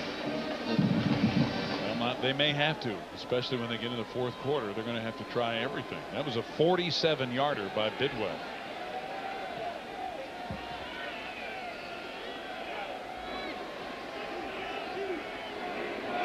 Shane Fortney into the game at quarterback for Washington. But here's Mr. Dillon. He's still in the game and on his way again. Kenny Wheaton gets pulled down, and there ought to be a penalty on the play, and there is. It will not be a touchdown as Wheaton again had the angle, and looked like Jerome Pathon just pulled Wheaton down to the turf. And that allowed Dillon to go into the end zone. Well, Jerome was running downfield, and he actually got into another block earlier. It almost looked like a clip. And when he went into the block, I'm sure he had no intentions of grabbing, and it looked like his hand got snagged. But it sure yanked Wheaton down. During the run, holding, offense, 10 yards from the spot of the foul, 1st and 10. It might have been that Dillon would have scored anyway. Yeah, look at the great hole opening up there, and the way he's got the vision. Now on the right part of your screen, you're going to see Pathon come into the picture. Right there. Now he's already got a block on 23, and there he blocked, and then his hand just catches in that jersey. He didn't go in. Now, you really believe that wasn't intentional? Here he goes, stretching out on the right-hand part of your screen there. It just found its way in there, Steve. Spoken like an offensive player. Yes, you were an offensive lineman, weren't you? It's still a 67-yard run. Mike Reed carries. Mike Reed, the ball carrier for short yardage. And Dillon now 247 yards on the day. That is the #1 rushing total in the Pac-10 this year for any individual player in the conference so far. Again, Oregon defense, opponents or their runners have always had their season high against the Oregon defense. Stanford, that averaged 80 yards per game, had 157 yards. Arizona State averaged 217, had 331. Fortney run away from pressure and unloads it. Out of bounds and incomplete. Derek Allen, number 42, is putting the pressure. Now Fortney's coming up limping. Fortney's a junior out of Mukilteo, Washington. And he's done very well when he has played. This guy was a 400 meters champion in high school. He can run. Yeah, but he's got to come out. That knee is really bothering him. He went and twisted it on a move. And for him to be limping like that and waving to the sideline, he is in a lot of pain. Now let's take a look at the injury. You could see him there with a taped up right knee, and he's got to press off right there and accelerate. Now one thing he has is great speed. You see the knee give out right there. You can see. He was not ready to be in there, and Lambright's going to ask himself the question, was it really the smart thing for me to do to put him in? So Brock Ewart back in at quarterback. He does the short drop and fires it to Pathon, but whistles stop play. A flag was thrown. There's Fortney. Shane completed 55% of his passes this year when he's been there. Ball, no play. Ball start, offense. Well, now all of a sudden, still 3rd down. Now all of a sudden, since you mentioned it, Brian, the Washington offense has been jumping instead of holding. And Lambright showing disgust. Well, part of that has to do with you've got a different quarterback. You have a different cadence sound.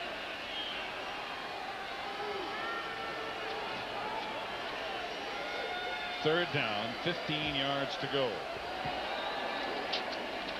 Mike Reed met just as he takes the delayed handoff. And it's Chris Vanderveer again.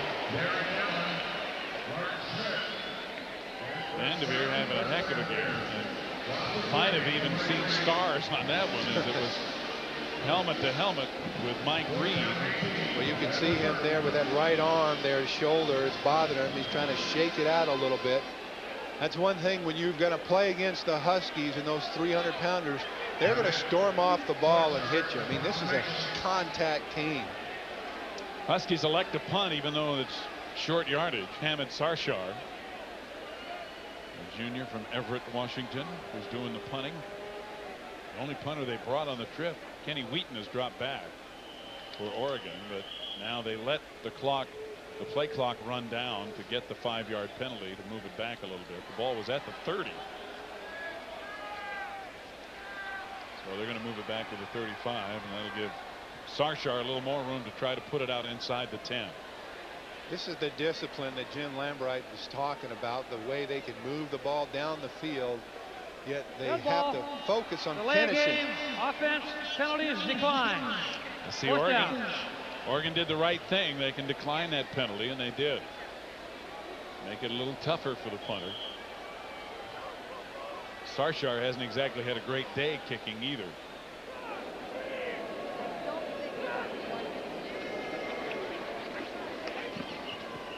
I'm going to try to angle this to the near sideline. And was it downed? Gerald Harris was down there and caught it at the 1-foot line and then flipped it back. A high-hanging pooch punt of 29 yards. And what a fine job by Harris to catch it and get rid of it before he fell into the end zone. Now here he is. He's looking down. He's looking up. He's catching. He sees it right there. Knows exactly where his feet planted. Watch. He knows the momentum is carrying him into the end zone. And he looks to unload it right there. Great heads-up play. Well, the Huskies keep doing things right. And Lambright with a big hug for Sarshar, who just made up for a couple of pretty weak punts earlier. Now he could go over to Al Roberts and get a little closer to him. His special team coach who really gave him the going over after struggling in the last punt. Kevin Parker in at tailback. Just 16 seconds left in the quarter as Oregon. Now Graziani throwing from his own end zone. Incomplete, intended for Pat Johnson. Nigel Burton had the coverage for Washington, but Johnson had a step on him. The ball just a little overthrown. You know, just off the tips of his hands. And every time the coach sees that, you start thinking, if he had him just a little more time. He missed so many spring balls because of the track season. But you've seen him many times try to get that speed out there. And you know, once he's caught it, it's a touch. Oregon has come close on that many times. 2nd and 10 from the 1-foot line. Parker for the safety. Dumped in the end zone for a safety.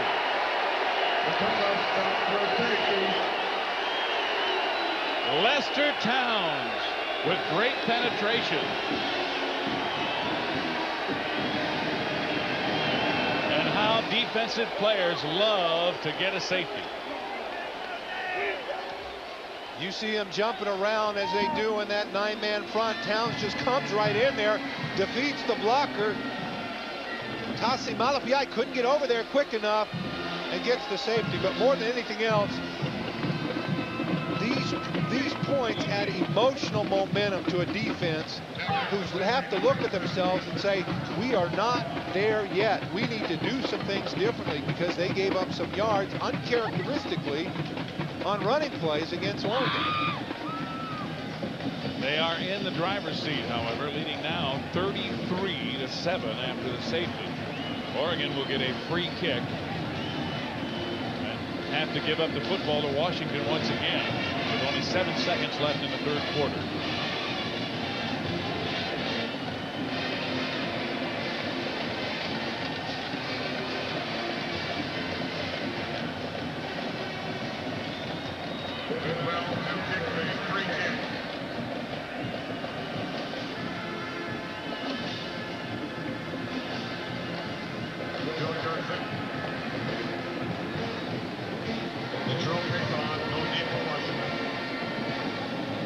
Josh Bidwell will punt the ball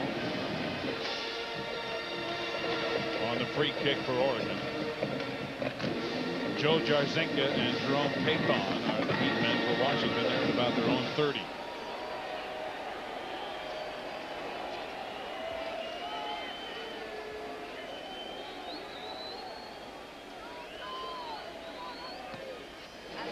Very high kick. Nice spiral. Turns it over. Pathon. Nice hole.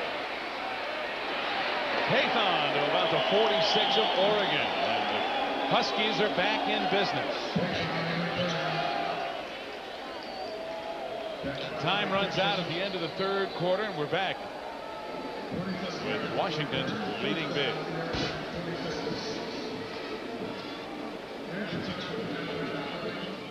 It's country. Welcome back to Eugene, where the Huskies are leading the Ducks 33-7. Steve Zabriskie and Brian Holloway with you for the final 15. Many of the Oregon faithful have started to depart Autzen Stadium. The Huskies have it 1st and 10. And Dillon's up to about the 41 before he's hauled down. Brandon McLemore on the stop. And again, we check in with John Saunders for an update. Steve, it's time for the day, and the Buffs are back up. That's quite a ball game. Texas leading earlier. Dillon again, hammering in the middle for a couple, down to about the 39. And when we look at the third quarter statistics, Brian, and things in the first half were maybe a little bit different than we had anticipated. Now things look a little more as we anticipated prior to the start of the game, with the Huskies rolling up 444 yards, the majority of that on the ground. And now you also see the shift in terms of time of possession. Oregon managed, in fact, only 1 first down in the third quarter. Third down, about 3 yards to go. Ewert looking for Janoski. He has it, and a first down inside the 30. Kenny Wheaton finally wrestles him down at the 29. It takes more than one man to get Janoski down, and if you saw him just as he was struggling in the last minute trying to get a few extra yards, he's a heads-up player. He's looking around to find someone to pitch the ball to. I said that young man there, Ewert, is going to be spectacular one day, maturing into a leader in this country as a quarterback, and he's showing that level of skill and poise and concentration today. Dillon met at the line of scrimmage as Oregon stiffened on the left side.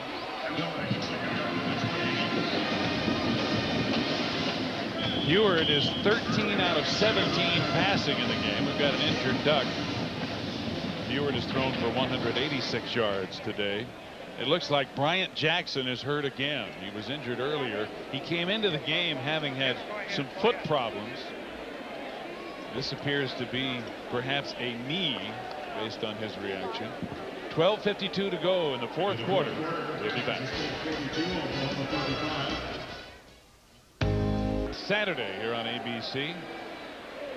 And Jackson walking off under his own power, which was a good sign, although he was limping. And Brock Ewert right back to it, into the end zone, incomplete. And Wheaton did a real good job that time defensively on Gerald Harris.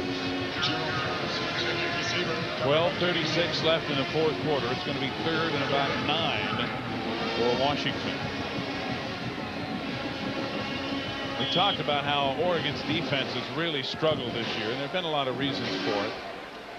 Gangrene is a thing of the past here, and that gang was pretty darn good a couple of years ago. But Oregon has given up almost as many yards to Washington now as they average giving up. It's about 480 on the year. Dillon straight ahead. And he will not get the first down as he makes it to about the 23. Chris Young, the strong safety, coming up to meet him. It'll be 4th and 4. You know, with all the work that Dillon has done today,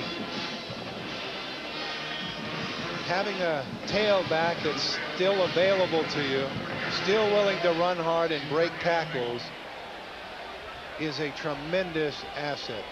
Enormous stamina that young man has. Unbelievable. On a defense that is worn down, and then that's an understatement. A 40-yard field goal attempt by John Wales as he drives it into the wind, and it's no good, off to the left. Wales hit one earlier in the game. He's now 4 of 8 on the year, and Oregon will take over. They will have the wind at their back here in the fourth quarter, which could be an advantage to Graziani and the need that they will have to throw the football. 33-7. We're back after this. College football on ABC Sports, brought to you by Chevrolet Trucks, the most dependable, longest lasting trucks on the road. Discus Athletic Activewear. Discus Athletic, the one thing to wear for every sport. Circuit City, the choice for price, selection, and service. And Chili's Grill and Bar, home of the Big Mouth Burgers. First down, Oregon. The ball at their own 29. Graziani rolling and dumping it off to Wilcox, but right there is Nigel Burton to make sure he doesn't go anywhere. Now they're going to say he's down. Nigel did a great job there. Physically, he's mismatched against Wilcox. Wilcox is strong. You could throw around defensive back, and yet he held on and not letting him get any additional yards. Wilcox just went down to one knee. This guy came into this game far less than 100%. And he has been beaten up even further today. And this time he tried to get up and then almost keeled over. Well, you know, they held him out of practice, didn't even dress and put a helmet on once over the last week, just so they can get him some healing time. Remember, Oregon had a week off last week, which helped their injury situation a little bit, but they still got plenty of guys banged up, and Wilcox may be done for the day. But you talk about a gutsy effort. He's been out there giving it everything he had.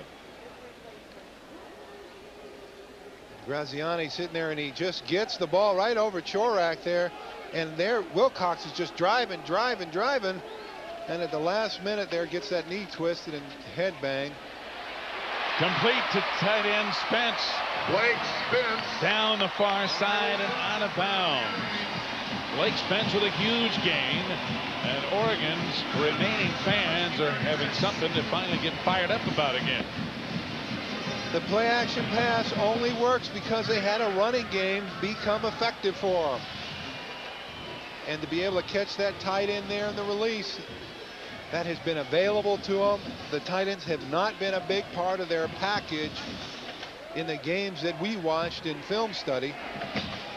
Blake Spence did a beautiful job there with that reception, and he can run after he catches it. That's a 35-yard gain.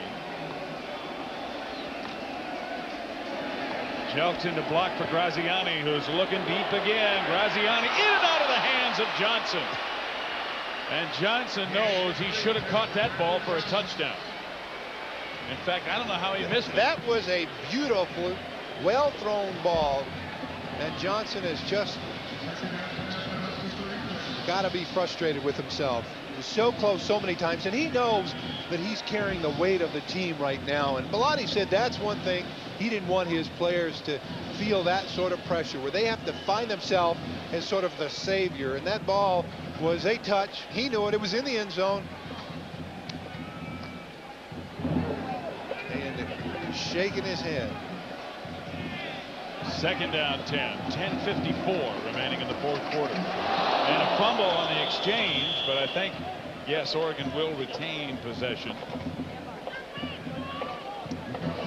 Let's take time for another update from John Saunders in the studio. John.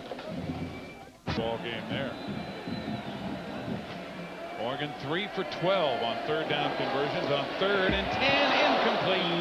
As Graziani overthrew Spence a little bit. Spence had a step on Aliaga. And he is such a great receiver. He's a clutch guy. He's got the best hands of the tight ends. You don't see him drop a lot of balls.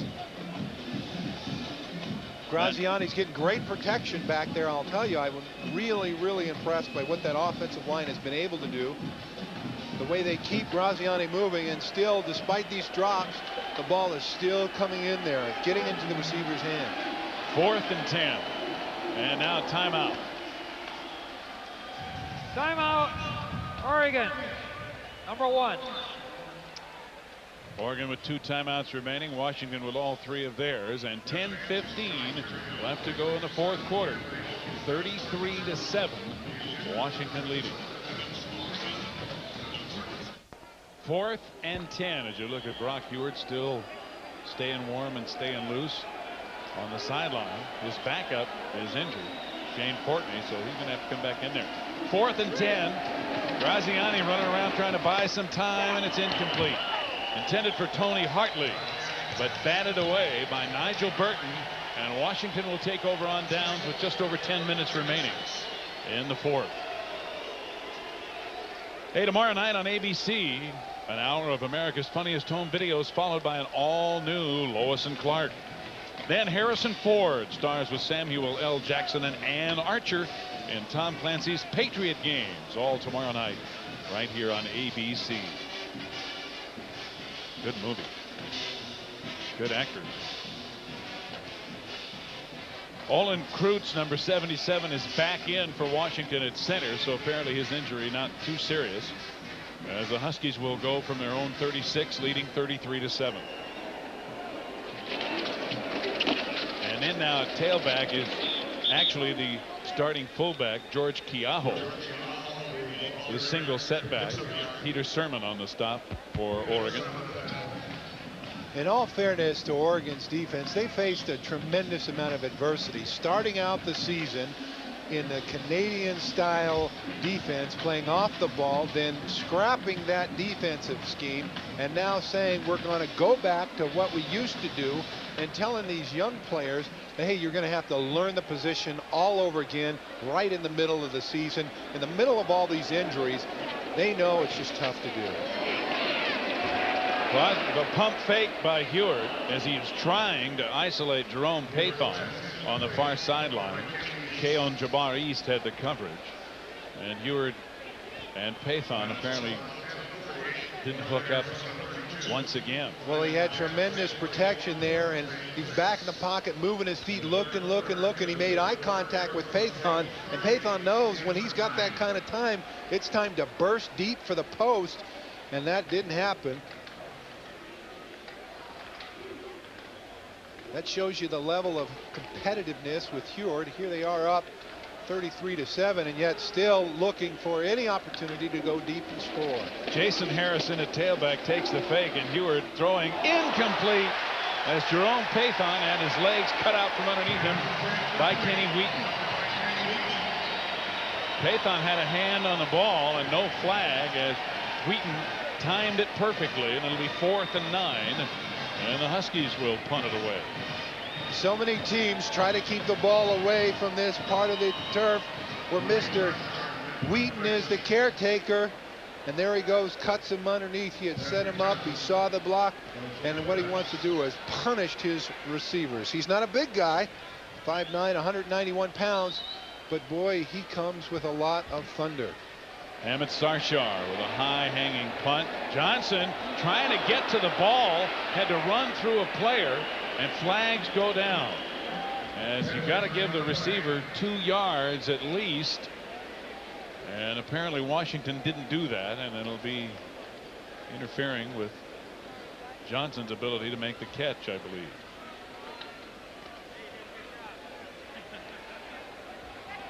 Jim Springer will make the call. Violation of the 2-yard belt for fair catch by the kicking team. The penalty would be enforced from the spot of the foul, so the penalty is declined. First down. Because the ball came forward, they actually got more yardage before the ball went out of bounds.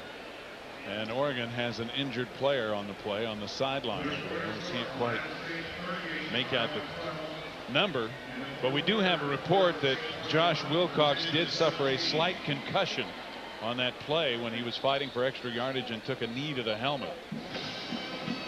I doubt that he will return. Here it is again. You could say you just can't get in the receiver's way there. He needs to have an unobstructed view to see the ball and a fair chance to catch it. And Brendan Jones was the first Husky down there. And then they fought for the ball going out of bounds.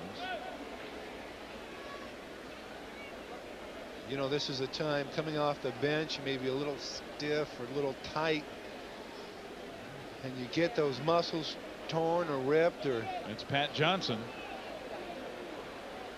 And he's still shaken up. Brendan Jones, who kind of got in his way, and Cam Kissel were both down there. And right there in the middle of your screen, you see Johnson scrambling now for the ball. That's the only thing he's trying to catch right now.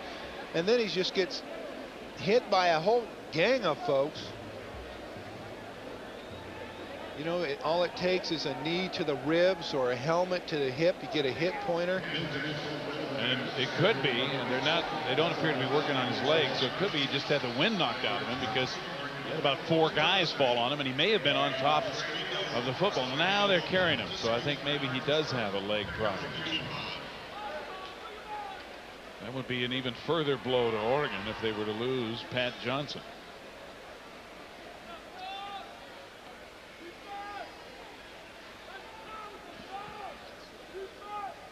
They're going to bring out the little golf cart to carry him off.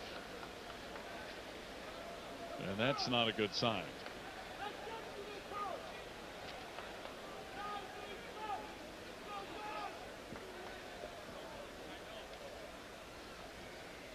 Don't run over somebody. Yeah. That's all they need. Yeah. Somebody else. Parker having to skip out of the way there. So Wilcox is out. Johnson is out.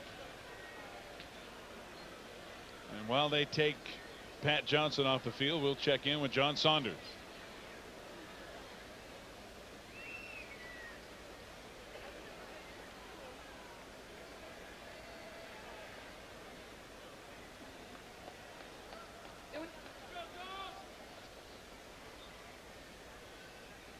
Let's get an update from John Saunders in the studio. John. Keep them in that disputed play at the goal line at the end of the game when Florida State thought that they had scored. And I'll tell you what, those Seminoles usually find a way to win, however, especially at home. I'll tell you what, they are taking extreme care with Johnson here, which does not bode well for the seriousness of his injury. They are taking no chances, as should be the case, but that obviously is indicative of the fact that they feel there's something seriously wrong with him. Yeah, I did not see him working over a particular part of his body, whether his knee or something, but they've got him lying down. Could be a head injury, and usually the most precaution is taken with a head injury. They don't want to move him any more than they have to. They just wiped out the end zone pylon. So we're back to play. Washington, or rather Oregon, with a first down at their own 31. Graziani has time again, steps up, and he'll run it. Knee brace and all, and he gets a first down out to the 42 before Ink Arriaga brings him down with help from Lester Towns. And Lester Towns brought the hot sauce there from that backside. Graziani didn't see him coming. Again, I told you about Graziani wanting to stand up when he's about to get hit. And what happens, you get a face mask full of Lester Towns. Lester may be a nice guy, but that's still unpleasant. 8:50 to go in the game as Oregon goes without the huddle. Graziani completing it. Tony Hartley with the reception into Washington territory at about the 46. Again, the clock stops on the first down. 8:43 remaining. There have been games earlier in the season when Oregon has really come back in the fourth quarter. See Tony Hartley trying to get the play from Graziani. Time again. Graziani completes it. Dancing out of bounds with the first down is Jabri Hodge with his first catch of the day.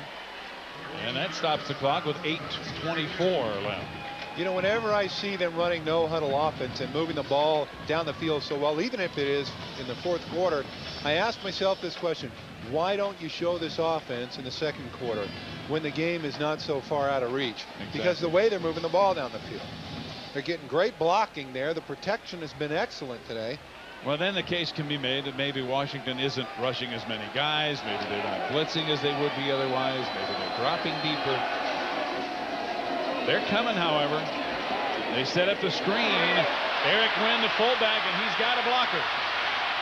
Cuts back. And Lester Towns brings him down at the 12.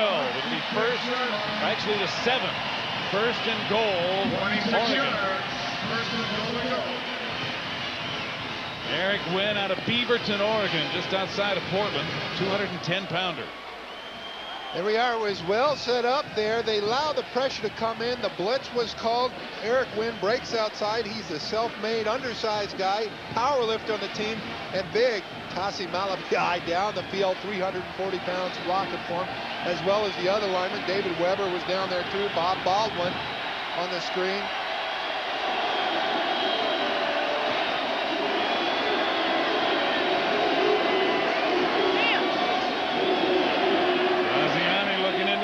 Zone incomplete. Jabri Hodge had a shot at it, but Washington had pretty good coverage. Saw Graziani back there going through his progression. He checked out his primary receiver. He wasn't there, and then he had to shoot it back across the other side of the field. Ikaika Malloy and Mel Miller were both over there with Jabri Hodge. It'll be second down and goal. The ball at about the 6.5. 7:44 left in the fourth quarter. Incomplete, and I'm not sure who that was intended for. Spence, the tight end, was breaking out, and Hartley, the wide receiver, going up.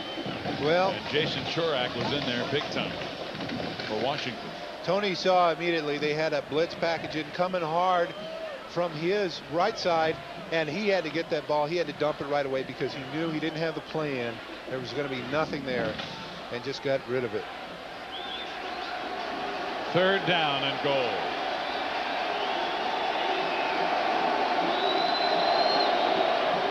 Graziani running the option, but he won't go very far. Ikaika Malloy slams him to the turf, and it's going to be fourth down and goal from about the 4. Hey, next Saturday, only the home of college football, ABC Sports could pack this much action in one day. A big doubleheader for you. Most of you here on the West Coast at 12:30 Pacific will see Washington and USC. There'll be other regional action as well. And then at 4, don't miss the WAC matchup, San Diego State, San Jose State. Check the local listings of the games and times in your area, and check out what may be also available pay-per-view. Fourth and goal from the 4.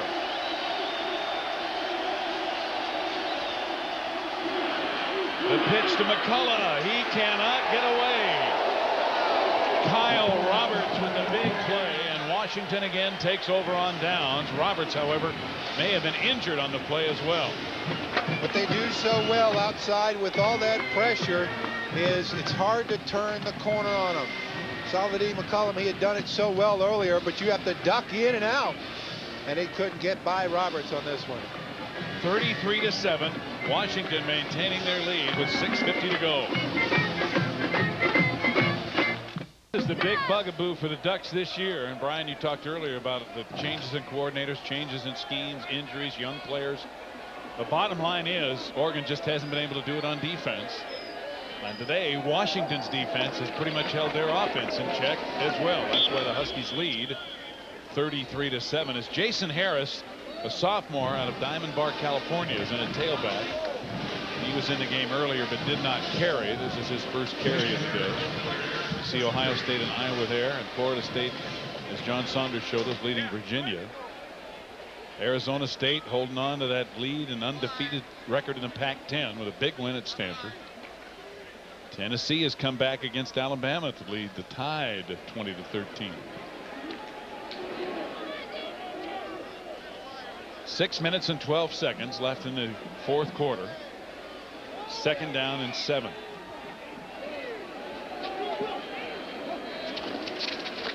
And young Jason will get another shot, but he'll gain only about a yard out to the 15. This is where Darsof Uvai made the tackle. This is when you want to get some of your younger offensive linemen in there, a chance to get some experience. Even though Oregon has sort of worn itself out a little bit, it's still a great chance to sort of build depth now. Daste is in there on the offensive line for Washington. Kessie.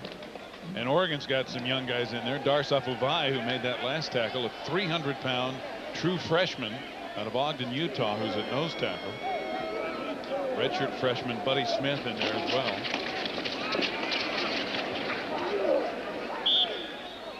And powering forward, George Keaho.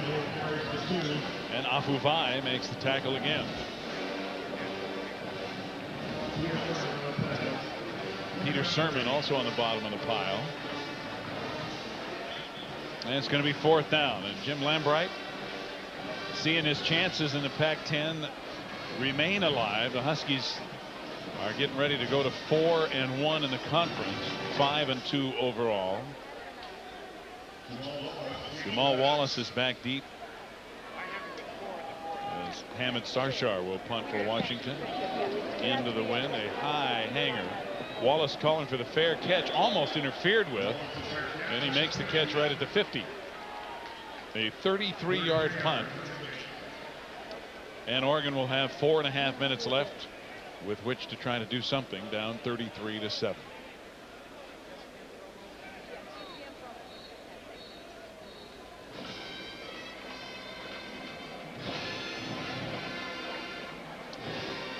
Miami will take on Chad Johnson and the undefeated West Virginia Mountaineers. That's a battle for the top spot in the Big East, and you can see that game tonight at 7 Eastern, 4 Pacific on ESPN. Graziani rolling and firing and completing it to Griffin, who juggled it, then held on and dove out of bounds to stop the clock. Ikaika Malloy with the defensive play for Washington. 4:21 left in the game. Again, what we're seeing by Graziani, what he does so well, he does move well out of the pocket. They like that play action pass, and him staying in the game like this, even right now, is a great test of conditioning for his knee, and important for the entire team to see his leadership fighting to the very last and the end, constantly going for the strike. Trying to go deep again. Touchdown, Oregon. Tony Hartley. Tony Hartley, 45 yards, the Oregon touchdown. A 35-yard strike, and Graziani had thrown so many passes on the money that did not connect, either because receivers dropped them or Washington played great defense. This time he finally, in throwing one on the money again, connects for the touchdown to Tony Hartley. Coming into this game, Tony Hartley was the second leading receiver on the team, 30 receptions for 310 yards. He's a freshman. He's played in all 7 games. 6 foot, 185 pounds. They like him a lot. Hartley's first career touchdown. The extra point is good. 4:15 to go. It's 33-14 Washington, as the walk-on Frankel gets a chance and makes good. To Hartley. The ball is perfectly thrown over that left shoulder there. That's exactly where you need to send that ball. He's got to stretch out and catch, great concentration. But see, that's the pass that Pat Johnson had so much trouble with earlier in the game. Graziani has been putting the ball on the mark. You're going to see this young freshman continue to put pressure on those other starting wideouts there, Johnson and Griffin. He can really fly. Watch this onside kick by Brewer. This is something Oregon has done well, but Washington defenses it perfectly. Cam Kissel over there to snare it. A couple of times earlier in the season, Oregon's been able to have that ball bounce off of a receiving team player and and recovered it. But this time Kissel with the sure hands hauls it in for the Huskies. You know, you don't see the ball in his hands many times, but I'll tell you, he plays such a vital role as that H-back position in setting up blocks and getting the defense shifted around. There's Mr. Dillon. Corey had another huge day today. He's got the rest of the day off, that's for sure. Take 5. Sophomore Jason Harris, the tailback now. 4 minutes, 12 seconds remaining. And Harris straight ahead in the grasp of Garth White. And he'll pick up close to 5. And, you know, remember, with all the ground yards gained on the ground today, there's a big name that is not here, and that's Rashawn Sheehy, the great explosive running back, the darter, the slasher. 5'11", 205 pounds. He's got an ankle problem. He didn't make the trip down with the team. But could you imagine with him healthy and having both those fellas in the backfield at the same time? It's going to cause you a lot of problems.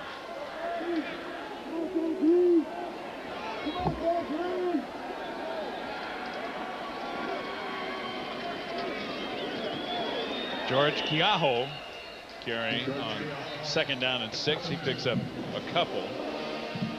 And we want to remind you, if time permits, to stay tuned for the Thrifty Car Rental post-game report. The Thrifty Car Rental post-game report, as always, will feature scores and highlights from all across the country. That's following the game, time permitting. Oregon. And Oregon, as you can very much hear from Jim Springer, asking for timeout with 3:17 left to play.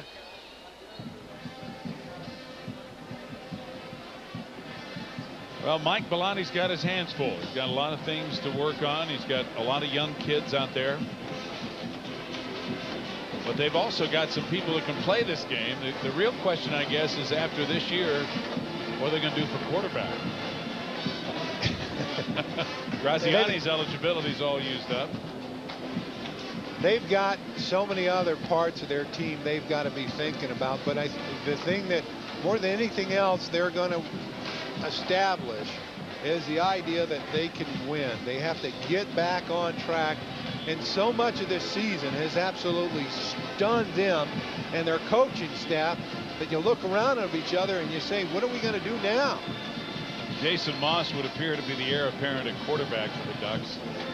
But they do have to regroup. On the other side, Washington, even though Arizona State is having a phenomenal season and a win again today over Stanford, they are still in the hunt. They got to like their chances of still being in there for the Pac-10 title after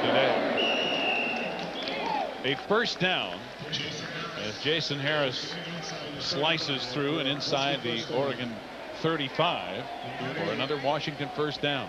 And sometimes when you're struggling on defense like this, you get a glassy look in your eye. It's almost like a cow staring at a new gate. I mean, you're just sort of frozen because you just can't stop the ocean. Sweeping back the ocean with a broom was an expression that Jim Ringo used to always say, who coached me at New England, the great center that played with Green Bay. And it's up to the veterans to fight that and get the players re-excited about who they are and build an identity, even in the middle of all this struggling. Harris again. Both teams getting an opportunity to use some kids. Peter Sermon on the stop. Earlier you saw a shot of Paul Driver, who's a redshirt freshman for Oregon on the defensive line, and Joe Donnerberg, a junior from West Linn, Oregon, who doesn't get a whole lot of playing time, although he does a good job of backing up. There's Donnerberg. There he is. He's another walk-on story. Was an outstanding wrestler in high school. 6'1", 260 at nose tackle now.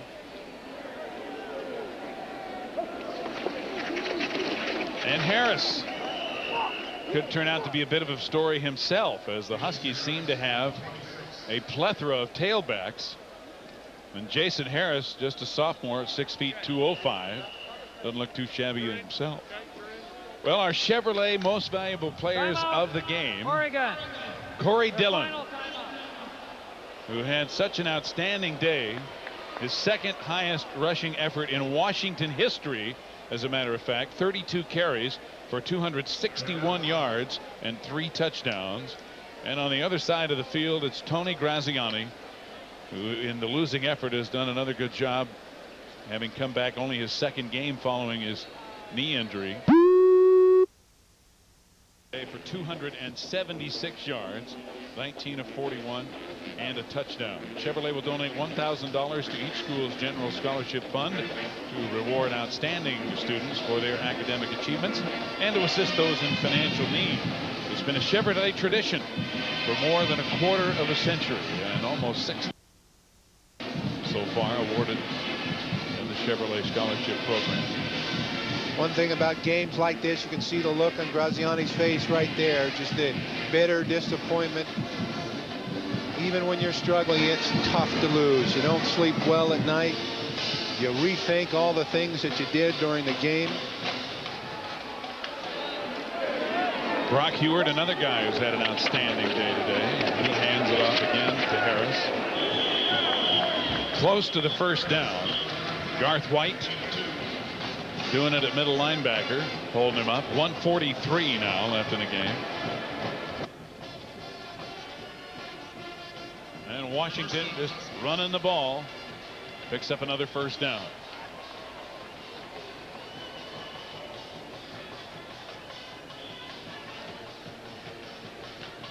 And a game like this where Huard is staying in there with his team really does things to establish him even further in the minds of all his players as the starting quarterback, command of the huddle, and really sort of a champion of all the different situations he faced today with tremendous amount of execution. Well, you have to keep telling yourself that this guy's just a redshirt freshman.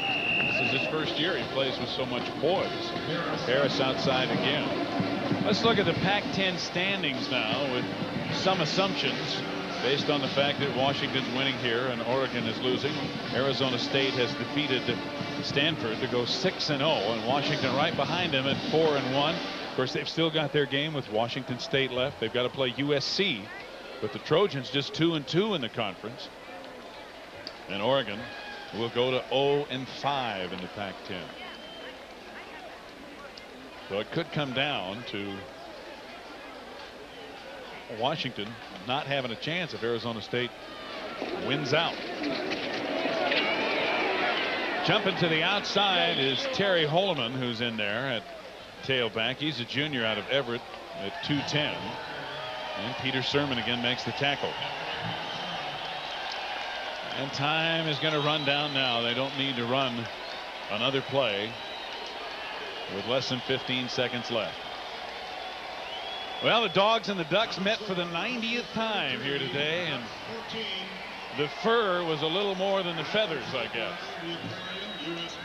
Corey Dillon with 261 yards, averaging over 8 yards a carry. The main man as expected, but perhaps even more than expected for Washington today.